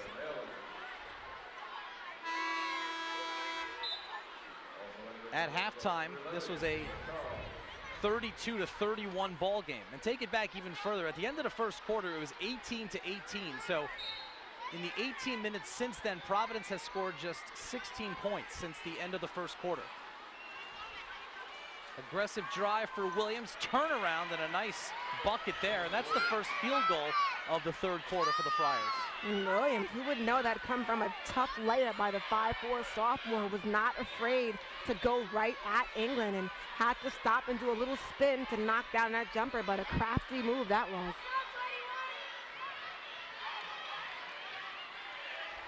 Bailey back in the game for the Red Storm. Tries to create nice feed for Charles, who uses the glass.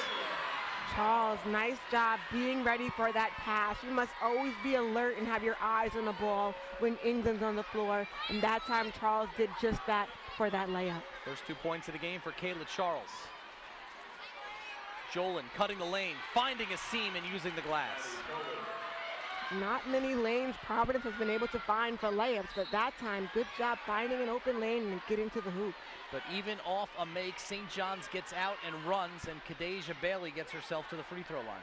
And that's the difference. In the first half, Providence, they were getting back on defense. St. John's really couldn't get those fast break layups like they wanted. In the second half, Providence has been a bit tired perhaps, or lazy. That's why probably like Coach Crawley has made a lot of subs to keep the energy and the high intensity out there, but Providence is not getting back quickly on defense as they did in that first half.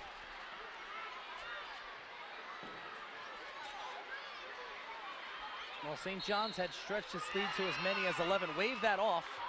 No basket. It's a lane violation against Kodasha Hoppy. You don't see that often in college basketball. A turnover, I know Coach Tartamella is not happy about. No, never happy when you take a point off the board. Still an 8-point lead for the Red Storm. Final minute of the third quarter as Williams backs it out near midcourt to restart the Providence offense. They find her back door, one dribble, lays it off for Jolin. Back-to-back buckets for Maddie Jolin. And Providence is hanging in there. They're back within 6. Williams, she's smart. She knows that Charles goes for every block shot. So that time, did a nice scoop pass to find Jolin and for a nice layup on the other side of the hoop.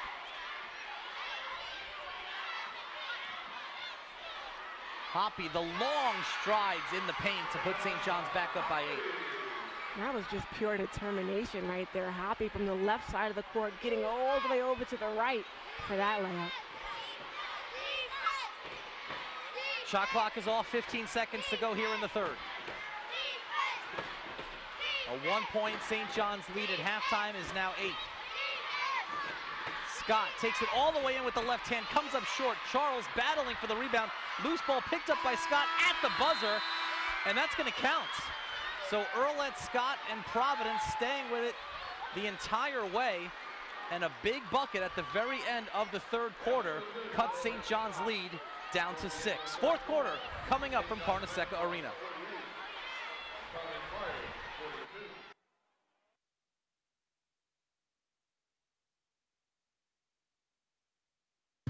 You have 4 years to help you figure out the meaning of life. Do you realize what a great gift this is? I think of college as a moment of pilgrimage.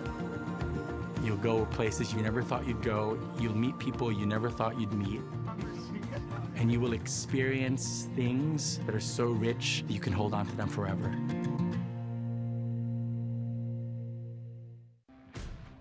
It's time to fuel your ambitions by taking charge of your student debt.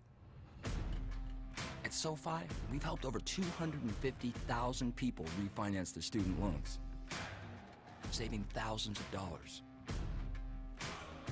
Now you can pay off your student loans faster and reach your goals sooner. See how much you can save in just 2 minutes at SoFi.com/save. One voice, one heart, one beat. As we say, we are one. You ready? Let's go. This is who we are. We are the hardest working group of people I've ever met in my entire life. This is bigger than just the game. You made the jersey better than when you found it. That means you left your mark. That's the Big East way. 1, 2, 3. Together! The 2019 Big East Women's Basketball Tournament at Wintrust Arena.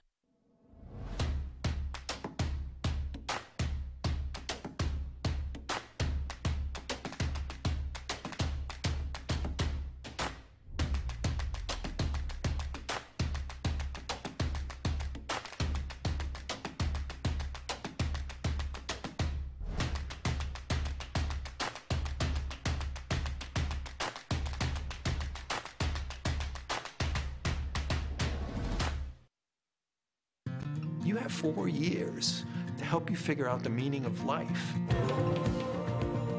Do you realize what a great gift this is? I think of college as a moment of pilgrimage. You'll go places you never thought you'd go. You'll meet people you never thought you'd meet. And you will experience things that are so rich that you can hold on to them forever.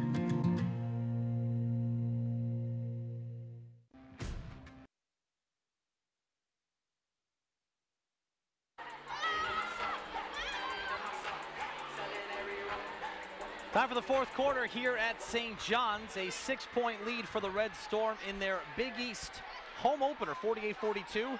Pat O'Keefe and the former St. John's star Sky Lindsay joining you for quarter number 4. A packed house all morning since the 11 a.m. tip. It's been a lot of fun in here, Sky, and a big fourth quarter coming up. Big fourth quarter this is right here. We mentioned both teams haven't been playing their best basketball, but this is a game for any team. This can be anyone's basketball game to win. Chanel Williams and Earlette Scott. The backcourt on the floor right now for Providence. Kira Spiewak puts it on the floor. Andrea Cooper playing important minutes off the bench here this afternoon and is called for the travel. And we saw Breelove overextending her arms, making sure the ref saw it. She kept her arms straight up. Cooper had the right idea, trying to be creative and make a strong post-up move, but got her feet a little bit tripped up right there. The 5th turnover of the second half for Providence. Our game, part of a big day, a big morning / early afternoon in the Big East. 2 other games going on right now. Creighton visiting Seton Hall, and number 15 Marquette is at Villanova. So they got the Big East fast break going on the Big East Digital Network with John Fanta anchoring all the coverage there and doing a great job as Tiana England draws the foul against Williams.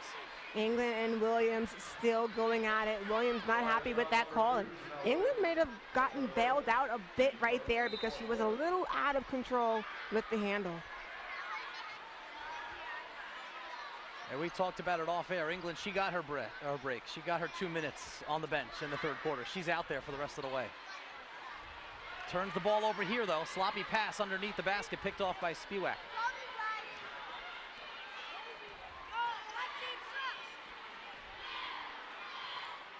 Another backdoor feed. That was just off the mark, out of the reach of Maddie Jolin. Hoppy doing a good job staying with that cutter, and you can see Coach Tartamella spoke with them at halftime, and he really stopped the backdoor cuts from Providence that worked so well for them in the first half. Last year, Providence swept the season series against St. John's, including a 49-44 win here. Breelove comes up short that time. Jolin running the floor. Williams saw her the entire way. Williams grabs the offensive board. Nobody there. Providence, after trailing by 11, back within 4.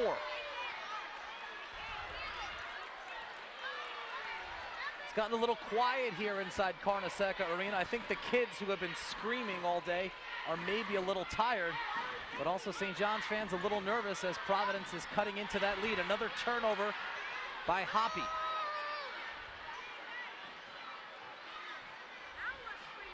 We got Jolin pinned in on the sideline. Swing it over to Scott at the free throw line, pulls up too strong, and Hoppy the easy rebound. Right now, St. John's, they just need to slow things up and settle it down. A couple of turnovers because they're trying to do too much one-on-one basketball. Believe in your sets and try to execute offensively. Joe Tartamella, sensing his team is a little out of sorts, as you say, calls a timeout. That's a smart timeout with 7.5 to go here in the 4th quarter. I think we'll stay here with you. St. John's has that 4-point lead. Love your dress. I got it on sale for $200, but it's more like $415 since I haven't paid off that credit card yet. That dinner was insane. Not as insane as us spending another $173 on it this year. New laptop? Nice. Thanks. And with credit card interest, I'll spend an extra $1,900 on it. No one wants to pay more for, well, anything. With a SoFi personal loan, you can lower your interest rates and pay off debt sooner. Find out more at SoFi.com. Love your dress. I got it on sale for $200, but it's more like $415 since I haven't paid off that credit card yet. That dinner was insane. Not as insane as us spending another $173 on it this year. New laptop? Nice. Thanks. And with credit card interest, I'll spend an extra $1,900 on it. No one wants to pay more for, well, anything. With a SoFi personal loan, you can lower your interest rates and pay off debt sooner. Find out more at SoFi.com. Love your dress. I got it on sale for $200, but it's more like $415 since I haven't paid off that credit card yet. That dinner was insane. Not as insane as us spending another $173 on it this year. New laptop? Nice. Thanks. And with credit card interest, I'll spend an extra $1,900 on it. No one wants to pay more for, well, anything. With a SoFi personal loan, you can lower your interest rates and pay off debt sooner. Find out more at SoFi. When trying to save for the big things in life, we tend to start small. Less of this, cut back on that. But if it feels like a lot of effort for a little gain, change that. Start with something that makes a big difference. Your student loans. Refinancing with SoFi could save you $30,000. It's an easier way to reach your life goals sooner. We've helped over 195,000 people. We want to help you too. Find out how much you can save in just 2 minutes at SoFi.com/save. When trying to save for the big things in life, we tend to start small. Less of this, cut back on that. But if it feels like a lot of effort for a little gain, change that. Start with something that makes a big difference. Your student loans. Refinancing with SoFi could save you $30,000. It's an easier way to reach your life goals sooner. We've helped over 195,000 people. We want to help you too. Find out how much you can save in just 2 minutes. When trying to save for the big things in life, we tend to start small. Less of this, cut back on that. But if it feels like a lot of effort for a little gain, change that. Start with something that makes a big difference. Your student loans. Refinancing with SoFi could save you $30,000. It's an easier way to reach your life goals sooner. We've helped over 195,000 people. We want to help you too. Find out how much you can save in just 2 minutes at SoFi.com/save. Back here at Carnesecca Arena, members of the St. John's men's basketball program. Here in the fourth quarter, taking in the women's team, leading Providence 48-44. St. John's men will be on the floor here tomorrow. A nationally televised game, CBS Sports Network against DePaul, a 6 p.m. tip as they look to bounce back from their tough loss earlier in the week at Villanova. But here, Providence creeping back in after a Joe Tartamella timeout. Akina Wellaire off the mark, and it's back to Providence. And Sky, it's a similar start to the fourth quarter for St. John's that it was for Providence in the third. They're now 0 for 2 from the field with a couple of turnovers.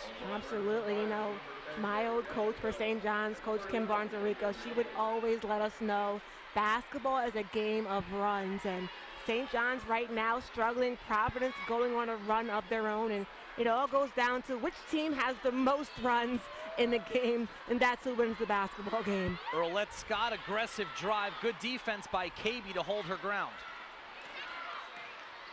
St. John's still scoreless here in the fourth quarter in what is now a 4-point game. The closest game of the 3 going on right now on the Big East fast break. Marquette leading Villanova by 33 points in their game in Philadelphia. And Seton Hall has a 10-point lead at last check over Creighton. So if you want a good finish, stick with us, John Fanta. Inbound pass is deflected and picked up by KB at the foul line. Joe Tartamella calling that early timeout here in the fourth to settle his team down. Kwadasha Hoppy, her 11th double-digit game of the season. KB a step back from the top. Good rebound inside by Bailey. Look at the hops on Bailey right there, the freshman, to get up there and snatch down that offensive rebound, giving her St. John's group a second opportunity at a basket. Behind the back, no-look feed from Hoppy. Falls out of bounds. Off of Providence, though, so it'll stay with St. John's. Still 17 seconds on the shot clock. Hoppy that time a bit out of control, and again, everyone for St. John's just trying to make a one-on-one play, not really trusting in their offensive sets. And it looks like right now they have to try to be a half-court team and score within the half-court, which really isn't their game. Bailey inside with the left hand too strong. Rebound falls into the hands of Kayla Webb. The two 5'4" point guards for Providence out there together, Webb and Williams. Jolin's passes deflected by St. John's out of bounds. Less than 6 minutes to play. Providence will trigger it in underneath the basket.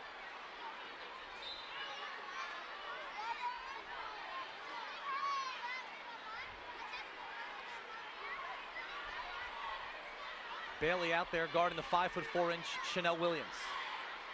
Now it's Breelove matched up with her. Step back, and we've got a 2-point ball game. Williams, she's just a confident player. She's only 5'4" and made that nice shot over 6'3" Breelove. Just talk about not being afraid. 6 points for Williams. England cannot answer on the other end. Jolin grabs the rebound. Providence has a chance to tie or take the lead on this possession. Jolin was hot in the first half. Nogic has had a quiet day so far for Providence. Puts it on the floor here. Floater in the lane. Too strong, but she taps it back outside to Webb. New shot clock for the Friars. Baskerville posting inside. Turn on Breelove, and we are tied at 48.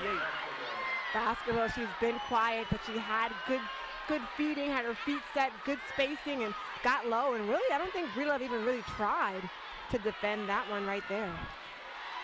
St. John's still looking for its first points of the fourth quarter. Not going to get it there as Breelove misfires. Williams a full head of steam into the front court. Crowd getting loud inside Carnesecca on field trip day. Baskerville plus the foul. Providence retakes the lead, their first lead of the second half with 4:34 to play.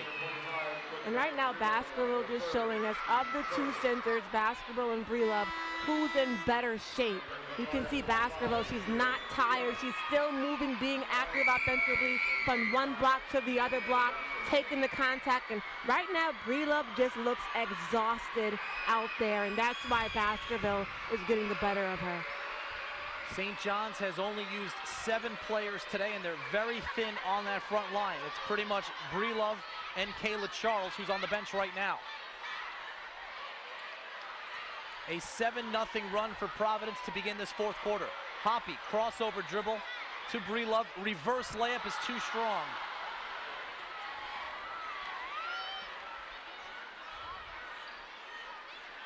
A complete reversal from the third quarter that we just saw, when Providence took several minutes to score their first point. St. John's is looking for its first points of the fourth.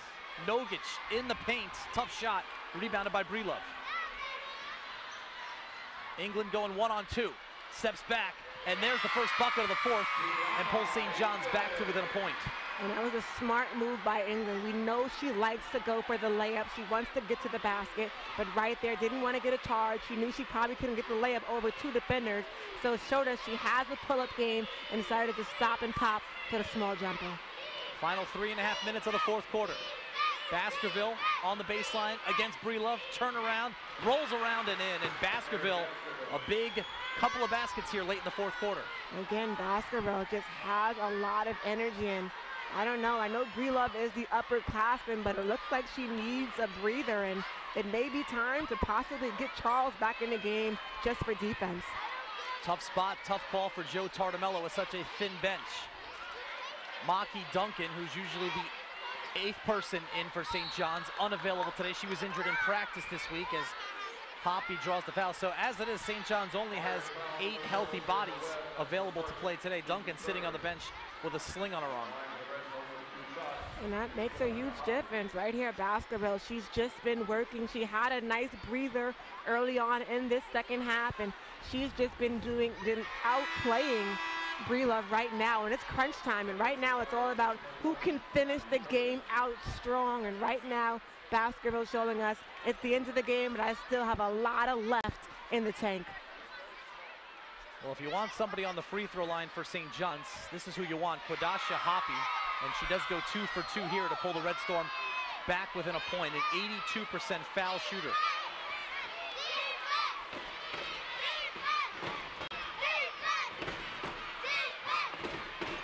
Providence 1-3 in conference play so far. St. John's 1-2. A big early season swing game for these two teams.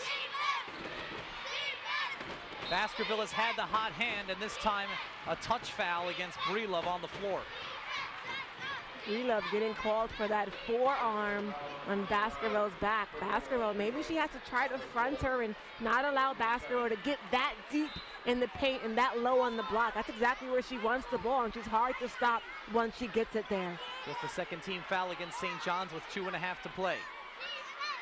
Williams out there directing traffic. Hands to Webb, curls around and draws the foul on England. A shooting foul, so Kayla Webb, who's 12 for 15, 80% from the line this year, will head there for 2. Webb, only her second start of the season, only a freshman, crunch time right now, and not afraid, attacking the basket, going right at England, drawing the contact. She scored 7 points on 3 of 4 shooting in 22 minutes in her first collegiate start. That was in Sunday's 67-61 win over Villanova, as Webb makes good on the first free throw for a 2-point lead. And misses the second. Breelove grabs the rebound. England quickly into the front court. Hoppy picks up her dribble, thought about firing away. Instead, they post Breelove against Baskerville. Comes up short again. Baskerville grabs the rebound. And a foul in the backcourt.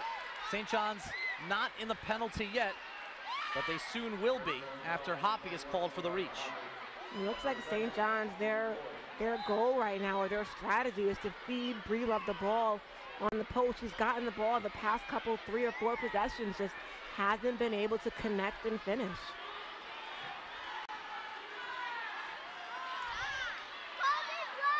Baskerville again, one dribble and out to Jolin. Shovels it over to Baskerville, and KB grabs the rebound. That was probably the easiest one she's seen in the fourth quarter. That's right, but it's all about angle. She didn't have a good angle to use the backboard, and those good look shots for Hoppy. are hard to make.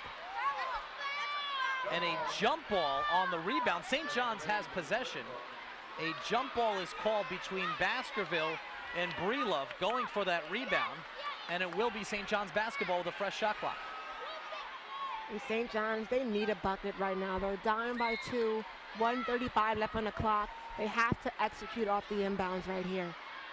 Just one basket, one made field goal in the fourth quarter for St. John's. KB can't finish. Final 85 seconds of the fourth quarter. Providence nursing a 2-point lead with the basketball.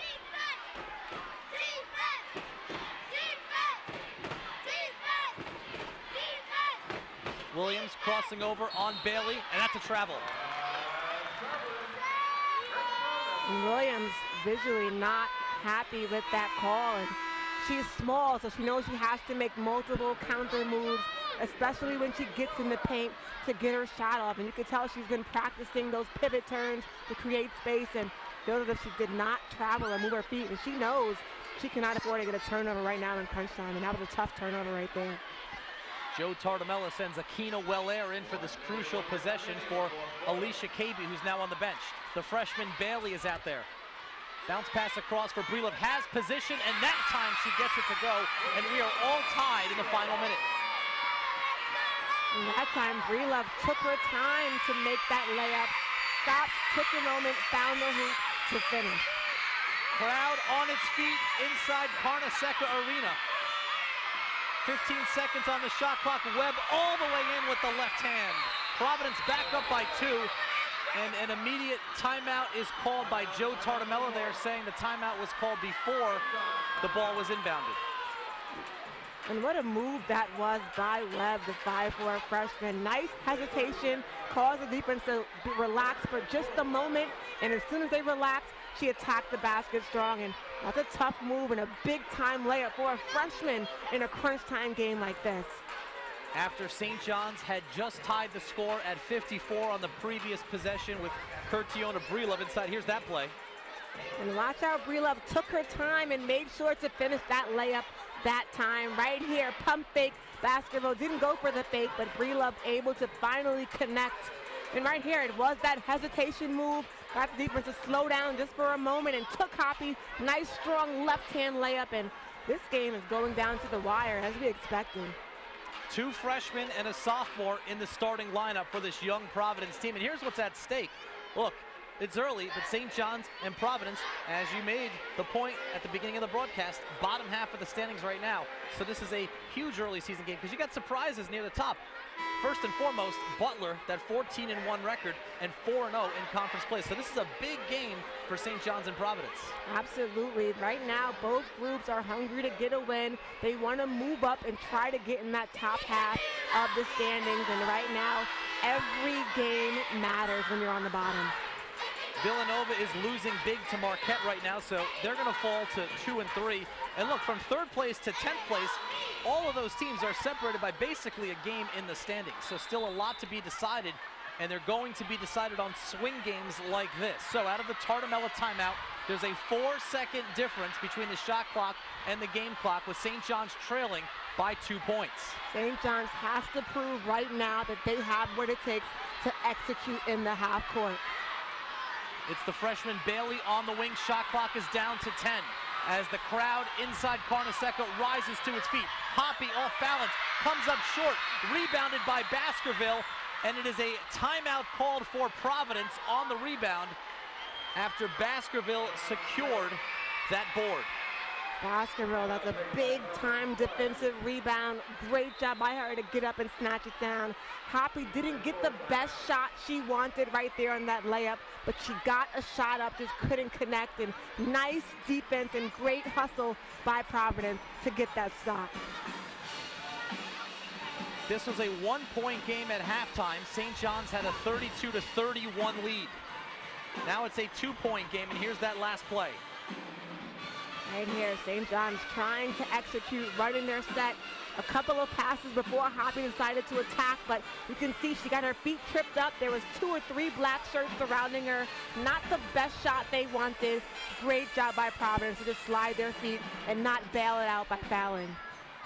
And how about that play? It's the freshman Mary Baskerville who grabs the rebound, and the freshman Kayla Webb who is the one right there to call the timeout. Talk about the underclassmen stepping up in big games, and that just shows the type of players Coach Crowley has in his group. No matter what age or what year, they know what it takes to try to win basketball games.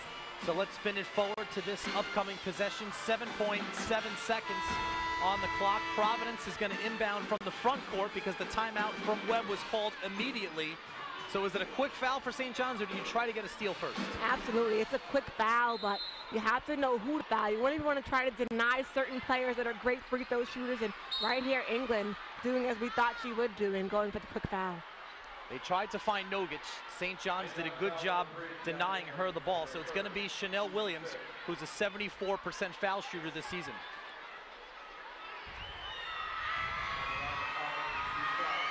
So St. John's needs her to miss at least one here.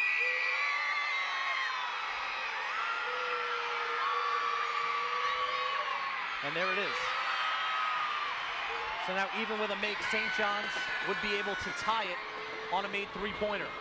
And with speedy point guards like England, 6.7 seconds is more than enough time to get down the floor and get a good shot. Williams goes 1 for 2. St. John's calls timeout to set up its final possession. This is going to be a big timeout right now for St. John's. They really have to get in and listen to Coach Tartamella and find out what the play he's going to run to get his squad a big-time three. And we know Hoppy's a great three-point shooter, as well as Valaire and KB. Those are the 3 hot hands. And I've seen early on in the season, KB has made some big-time threes in crunch time for St. John's, especially in the corner. And I say, let's try to get the ball into England's hand. Hoppy and Valaire and KB try to get their spots on the three-point line and get them the ball for a quick three. There's Alicia KB. She's 36% from downtown this season, 2 for 5. She's got St. John's only 2 made three-pointers today, 2 for 5 from behind the arc.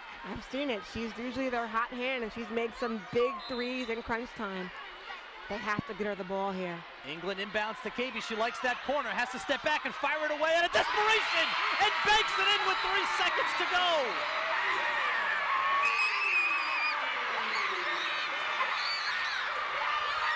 And it wasn't easy either. Timeout Providence, 3 seconds on the clock. We are tied at 57 on a tremendous shot by Alicia KB. And Providence did a good job defending her. We all knew that's who St. John's wanted to get the ball, and that's her favorite spot in the corner. She had to put the ball on the floor just to even get some space and somehow knocking it down, but I've seen her do it before.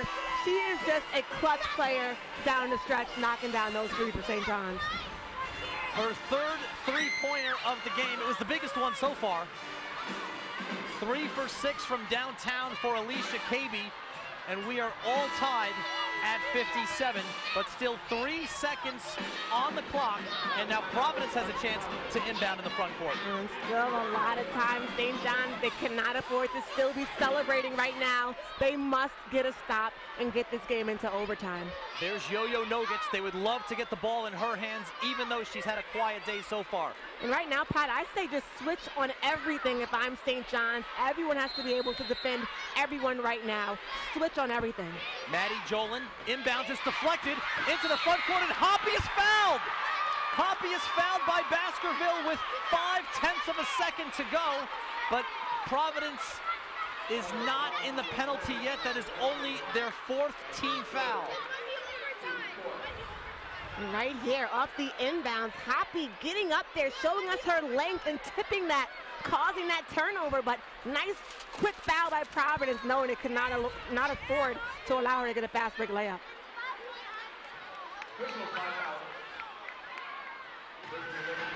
Now they're sending both teams back to the bench, and one of the referees is going to explain this to us. And they're just going to make sure to see how much time is on the clock. Right now it says 0.5 of a second. We'll see if they put a few ticks back on for St. John's, because they will have one more chance to inbound from right in front of us at half court. The kids, I'm sure they're never going to forget this experience. They came in to St. John's, and man, were they treated to an exciting game from start to end. And you told me before, because you played these games before in front of the kids, you told me the kids leave early. Nobody's leaving. They're still here.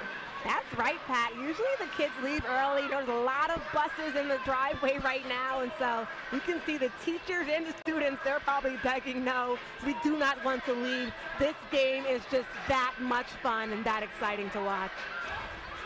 And a great defensive play by Kwadasha Hoppy. First to make the deflection with the quick hands, and then immediately chasing the ball into the front court for St. John's and drawing that foul.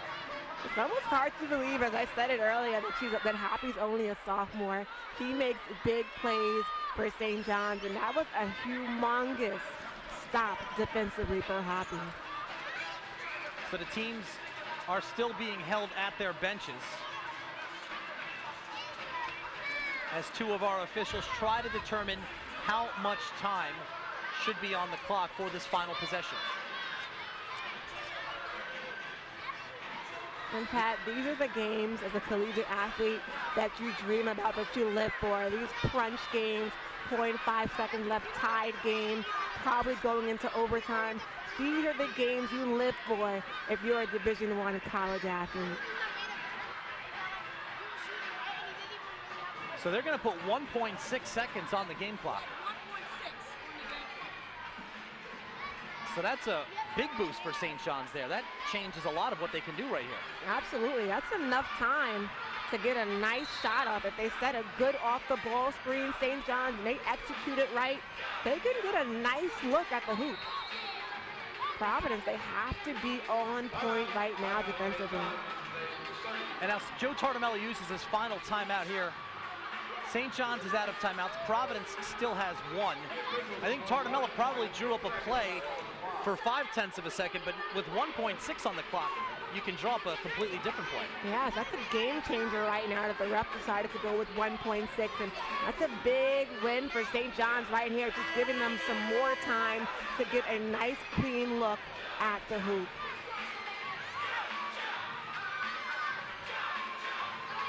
So on the floor for St. John's, you have Hoppy and Wallaire with England, Breelove, and KB. It was KB's fall-away three-pointer with two hands in her face off the glass with 3 seconds to go that tied the game at 57. And now a second and a half later, St. John's actually has a chance here to win it. England will throw it in from right in front of the St. John's bench. They look for KB again. This is a good look, and it's too strong, and we're going to overtime. And I think that was a nice play set up. Hey, they didn't need a three, but hey, that's her favorite spot. She just knocked one down. She's known for knocking them down, and why not go with your three-point clutch shooter, even though you need a three? So nice execution by St. John's. They got the shot they wanted, couldn't get it to fall. Providence, St. John's, we're going into overtime, Pat. Stick around on that Big East fast break, because we've got bonus basketball here from Carnesecca Arena. Overtime coming up next.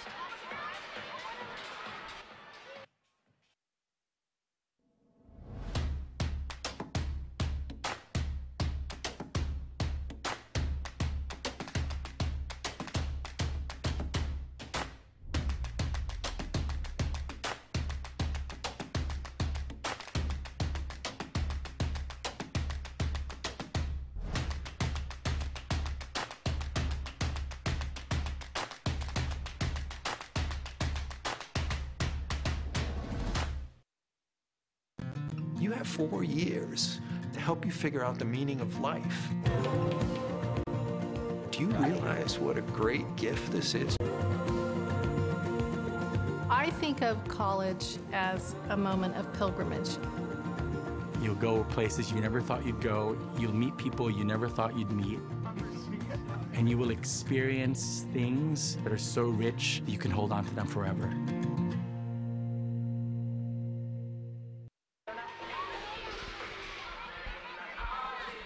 Well, there's the St. John's men's basketball team. They take center stage tomorrow evening against DePaul in a sold-out Carnesecca Arena. For now, however, it's the women in overtime against Providence. Shamori Pons and his guys cheering on their colleagues here in Carnesecca Arena.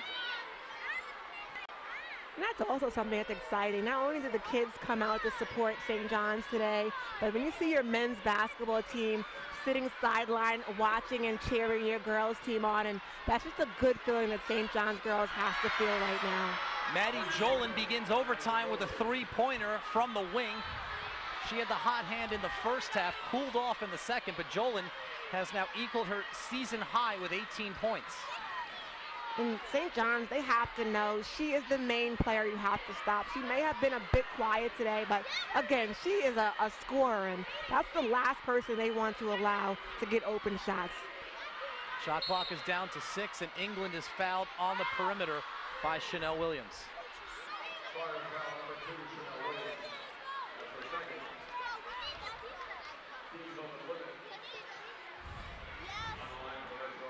Right here, Maddie knocking down a big three. Only like 3 or 4 seconds was in off the clock right there, knocking it down so quickly, and you cannot afford to even blink your eye. You're guarding her. Maddie Jolin now 4 for 5 from downtown today for those 18 points.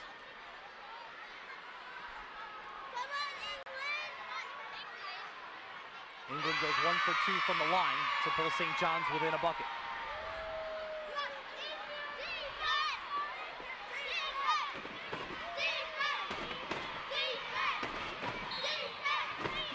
And a whistle away from the ball, and this is against Yo-Yo Nogic inside, fighting for positioning against Alicia Kaby.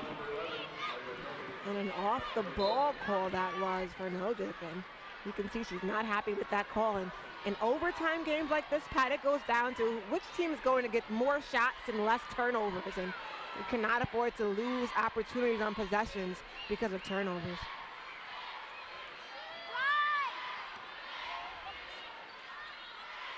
They go back inside to Breelove. She had a big late basket for St. John's, comes up short there, and a foul on the rebound against Kodasha Hoppy. Breelove is constantly falling just short in those layups while making those moves. It could be a bit of fatigue, and I'm pretty sure she's tired, and it's overtime right now, but she has to find a way to just get the ball up there and shoot it higher. She's just missing them because she's not getting it high above the square on the backboard. Mary Baskerville well off on her first attempt, a 50% foul shooter this season. Both teams are in the bonus from here on out.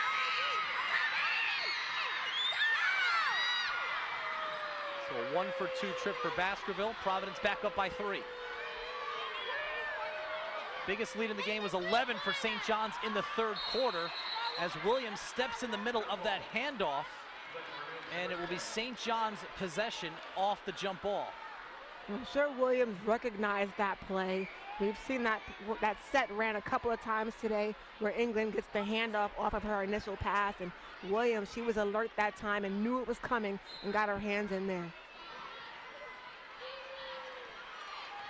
New shot clock for St. John's. They're saying Williams did have possession for a moment. Hoppy on the baseline loses her footing and falls out of bounds. Good defense once again, that time by Webb, the other point guard for Providence, and a poor possession that time for St. John's, and Coach Tartamella visibly not happy.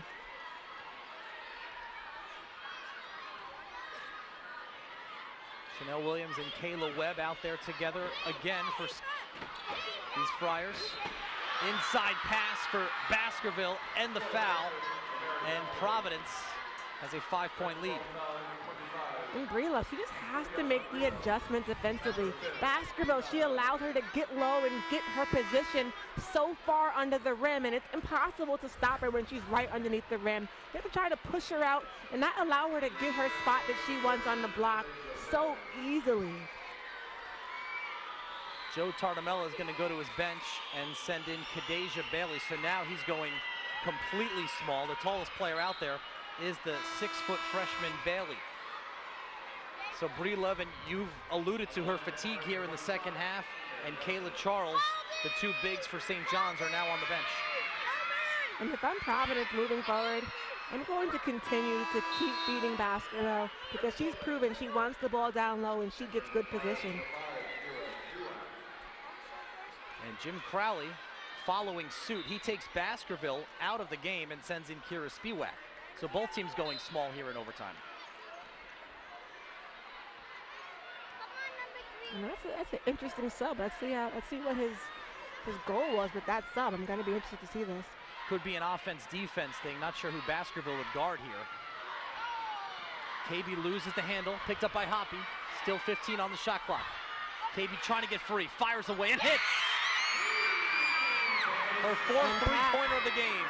And Pat, KB really didn't even get a nice catch. It wasn't a good pass. Didn't have her feet set. That's the kind of clutch player she is. Even if her feet's not set, she can knock those down. And if I talked over you a moment ago, I apologize. I can't hear you. It's very loud inside Carnesecca Arena, which is a good thing. Yes, a very loud arena this has been all day. I'm not sure if the players can even hear Coach Tartamella or Coach Crowley on the sideline. And that's going the other way. Williams, an offensive foul, charging down the lane. Right here, and you can see KB just stayed there and took the charge, didn't move, and good call by the refs. How about KB making plays on both ends? The three-pointer to get St. John's back within two and then drawing the charge. Looking for her again. She's got the hot hand, 4 threes today. Down the lane, kicks it outside. Wide open for Willaire, off the mark. Williams skies all 5-4 of her for the rebound.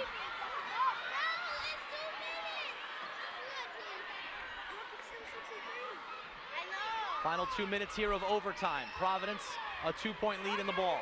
Right now, we have all guards on the floor, no bigs. This is a guards game right now in this crunch time. And a foul on the perimeter against Willaire, and she fouls Nogic, which is not what you want to do right now if you're St. John's. Yes, not a smart foul. Nogic was nowhere near even the three-point line when she got fouled, and she's not a threat when she's that far from the rim. No reason to send her to the foul line. 87% free throw shooter, but she comes up short on her first attempt here. Baskerville checks back in for Spiewak. Nogic in Providence's win on Sunday against Villanova was 8 for 8 from the line in the final 2:50 of the game, part of an 11-2 run that helped Providence close out that win. 1 for 2 here. It's a 3-point game.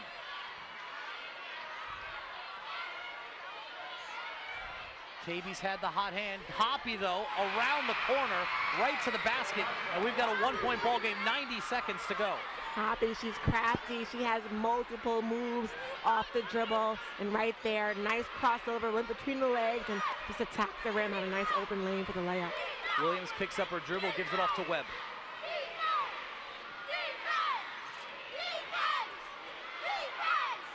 And look at the mismatch down low right now. KB having to guard Baskerville. Williams misfires on the pull-up. England diving, saves it, but nobody there on the other end of the court. A great effort by Tiana England, and helped up there by Maddie Jolin. Good sportsmanship in this highly competitive game. But Providence gets the ball back with 58 seconds to go. England, she doesn't turn the ball over much, but today she's been struggling a bit, and that time it just hit her knee and threw right out of bounds, and an unfortunate turnover. So St. John's had just forced a stop. They'll have to do it again. Nogic at the top, trying to free herself up against Hoppy, goes to the left hand, no good. Willaire the rebound. 3-second differential between the shot clock and the game clock. St. John's down 1. KB shovels it off to Wellaire, blocked inside by Baskerville. KB picks it up. No good off the back of the rim. Rebounded by Jolin. Shot clock is off. Nogic has the ball, and St. John's has to give a foul with 17.6 to go against the leading free throw shooter for the Friars. Hey, again, St. John's, they got two good looks at the basket right here. KB, nice pass. Wellaire couldn't get it. Baskerville, nice block, getting up there, and KB getting another nice open shot of her own, just could not connect. And good job by Providence to stay with it and play defense. And the play of that entire sequence was the block by the freshman Mary Baskerville, because that was a great setup from KB to Wellaire, and Baskerville was there just in time. Baskerville, she's shown him this entire second half that she still has a lot of energy. She's been very active on the offensive and defensive end, and it's no surprise she was ready to get that block shot. Well, if it feels like we've been here before, we have. St. John's down by 3 with the basketball. We'll be right back.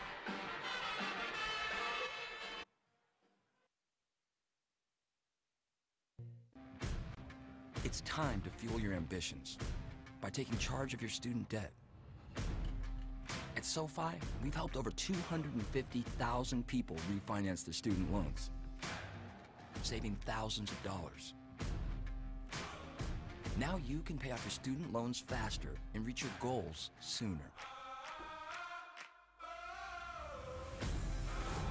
See how much you can save in just 2 minutes at SoFi.com/save. Family on 3, 1, 2, 3. Family! One voice, one heart, one beat. As we say, we are one. You ready? Let's go. This is who we are.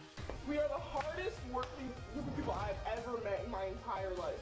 This is bigger than just the game. You made the jersey better than when you found it. That means you left your mark. That's the Big East way.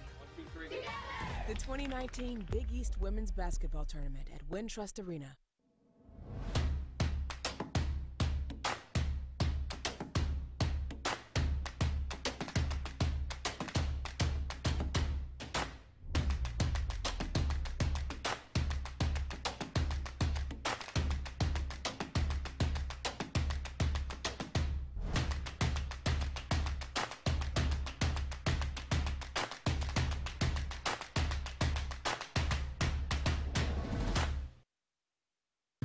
You have 4 years to help you figure out the meaning of life. Do you realize what a great gift this is? I think of college as a moment of pilgrimage. You'll go places you never thought you'd go. You'll meet people you never thought you'd meet. And you will experience things that are so rich that you can hold on to them forever.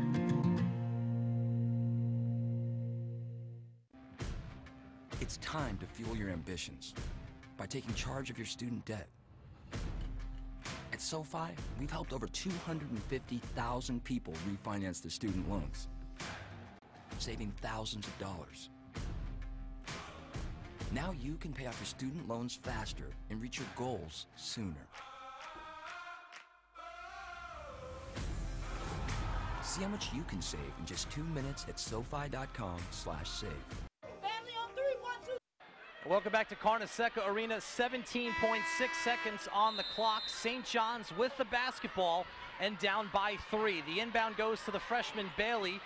KB has 4 3-pointers today, but kicks it out this time to Wellaire. Pump fake, and she is fouled behind the 3-point line by Yo-Yo Nogic with 10.5 seconds to play. And Yo-Yo is a senior with experience. That's a play she knows is a big no-no. You do not foul a 3-point shooter, and right there, bailing Wellaire out and fouling her behind the arc. And that was going to be a tough shot anyway, and you saw on our replay clearly both of Wellaire's feet behind the 3-point line. So 3 attempts coming up for Aquino Wellaire, who is a 71% foul shooter this season. First one's good, 2 more to tie. A quiet afternoon for Wellaire, just her 5th point right there. A senior from Chicago, last week became the 24th member of the 1,000-point club here at St. John's. One more to tie with 10.5 seconds to go. Clutch, all three of them, and we're tied at 66. And Jim Crowley calls a timeout. And Pat, you know what? That was Yo-Yo's 5th foul, and she's out the game off that foul, and so that's a big loss for them offensively for Providence. A huge, huge play for both of those reasons, because you would love to get the ball in Nogic's hands right now with a chance to win the ball game with 10.5 seconds to go.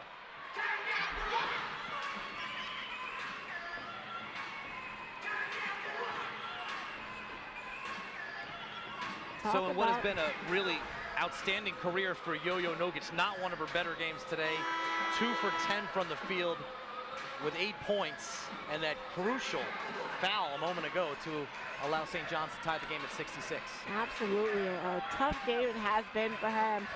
But you know, she's played the best she can, I say, but St. John's just a team that would not give up, somehow tied that game up in the end of the 4th quarter and made it into overtime. And right now, Providence going to have to try to execute and run something without Yo-Yo in the game. But I say get the ball to Baskerville. Right now, she doesn't have really a big to guard her, and she's been real dominant down low in the second half. Inbound goes to Williams, down to 7 seconds. Williams still with the dribble inside the three-point arc to the freshman Earlette Scott from Brooklyn. Off balance, throws it up, tapped around, and we are going to double overtime. There was a whistle at the very end of the play. So before we say double overtime, let's see what the official ruling is on the floor. Both teams are being sent back to their benches. The clock expired. There was a loose ball as time ran out, and a lot of action underneath the basket, and there was a whistle. And here's the final sequence. There was a lot of action for sure. A couple of questionable times St. John's may have fouled, but a tough call for the ref and a tough game overall. Well, it looked like the foul was called on a St. John's player fouling Maddie Jolin, who was trying to grab a rebound. It was an over-the-top signal from our official, who's now looking at the replay. And the question now is, did time expire? And we're going to get some help from our official here. We're going to see if the foul occurred before zero. Over the back? We're going to see if the foul. It was a rebounding foul? Thank you. If it did, we're going to see the foul. So our officials doing a good job keeping us in the know here. Foul was called, and the replay now is, was the whistle blown? The foul occurred before it went to zeros. It's tough to tell on that. They're going to have to slow that down. I'm sure that's what the officials are looking at the scorer's table across from us. I don't know if I see the foul here. It's against Akina Wellaire, it looks like, bumping into Maddie Jolin as she jumped to try to tap the basketball. Yeah, both teams going for the ball. The ref calling a loose ball foul, it looks like. But again, it seems that it was exactly when the buzzer went off. But thank God for replay, huh? Well, yes, thank God for replay if it works out for St. John's. That didn't look like a lot there. This has been a great game. That's the end of overtime. If this game is decided on two players jumping up for a rebound underneath the basket and colliding with each other in midair, I don't know how that's going to sit with Joe Tartamella and St. John's. And absolutely. I mean, you hate for the ref to be the one to determine the end of the game, and a tough call for the ref. You probably should have let it go, but hey, you never know. It's so hard being in the ref's position. It's easy for us to say, but the refs have a tough game as well, just as the players do.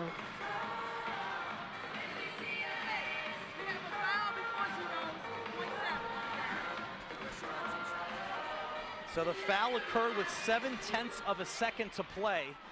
So Providence is going to have a chance to win it at the free throw line here with Maddie Jolin. So 0.7 of a second on the game clock. The foul is called against Akina Wellaire as she was jumping for the rebound with Maddie Jolin. Joe Tartamella can't believe it. Big free throws right now by Jolin, but she's a clutch player as well. 82% on the season, and she misses on the first. One free throw will essentially seal the win for Providence. There is 0.7 of a second left. Jolin's second one is good. It's perfect. Jim Crowley calls a timeout. Joe Tartamella is standing against the scorer's table with his arms folded. He can't believe what just happened, that his team is trailing by a point after that foul call. What a game this has been. Again, I keep saying it from start to end. So very entertaining, and a big make by Jolin, the 5'9" senior, to make that tough free throw. I would have hated to be in her position, and she walked up to that line and made one of two, and really all she needed was one. And so a big, big free throw for Providence, and a tough call and a tough possession for St. John's. Now St. John's has one more chance with 7/10 of a second on the clock. But they're going to have to go the length of the floor, trailing by a point. Three-pointer, two-pointer, it doesn't matter. If St. John's scores, they will win unless there's a foul against Providence. So Willaire will inbound.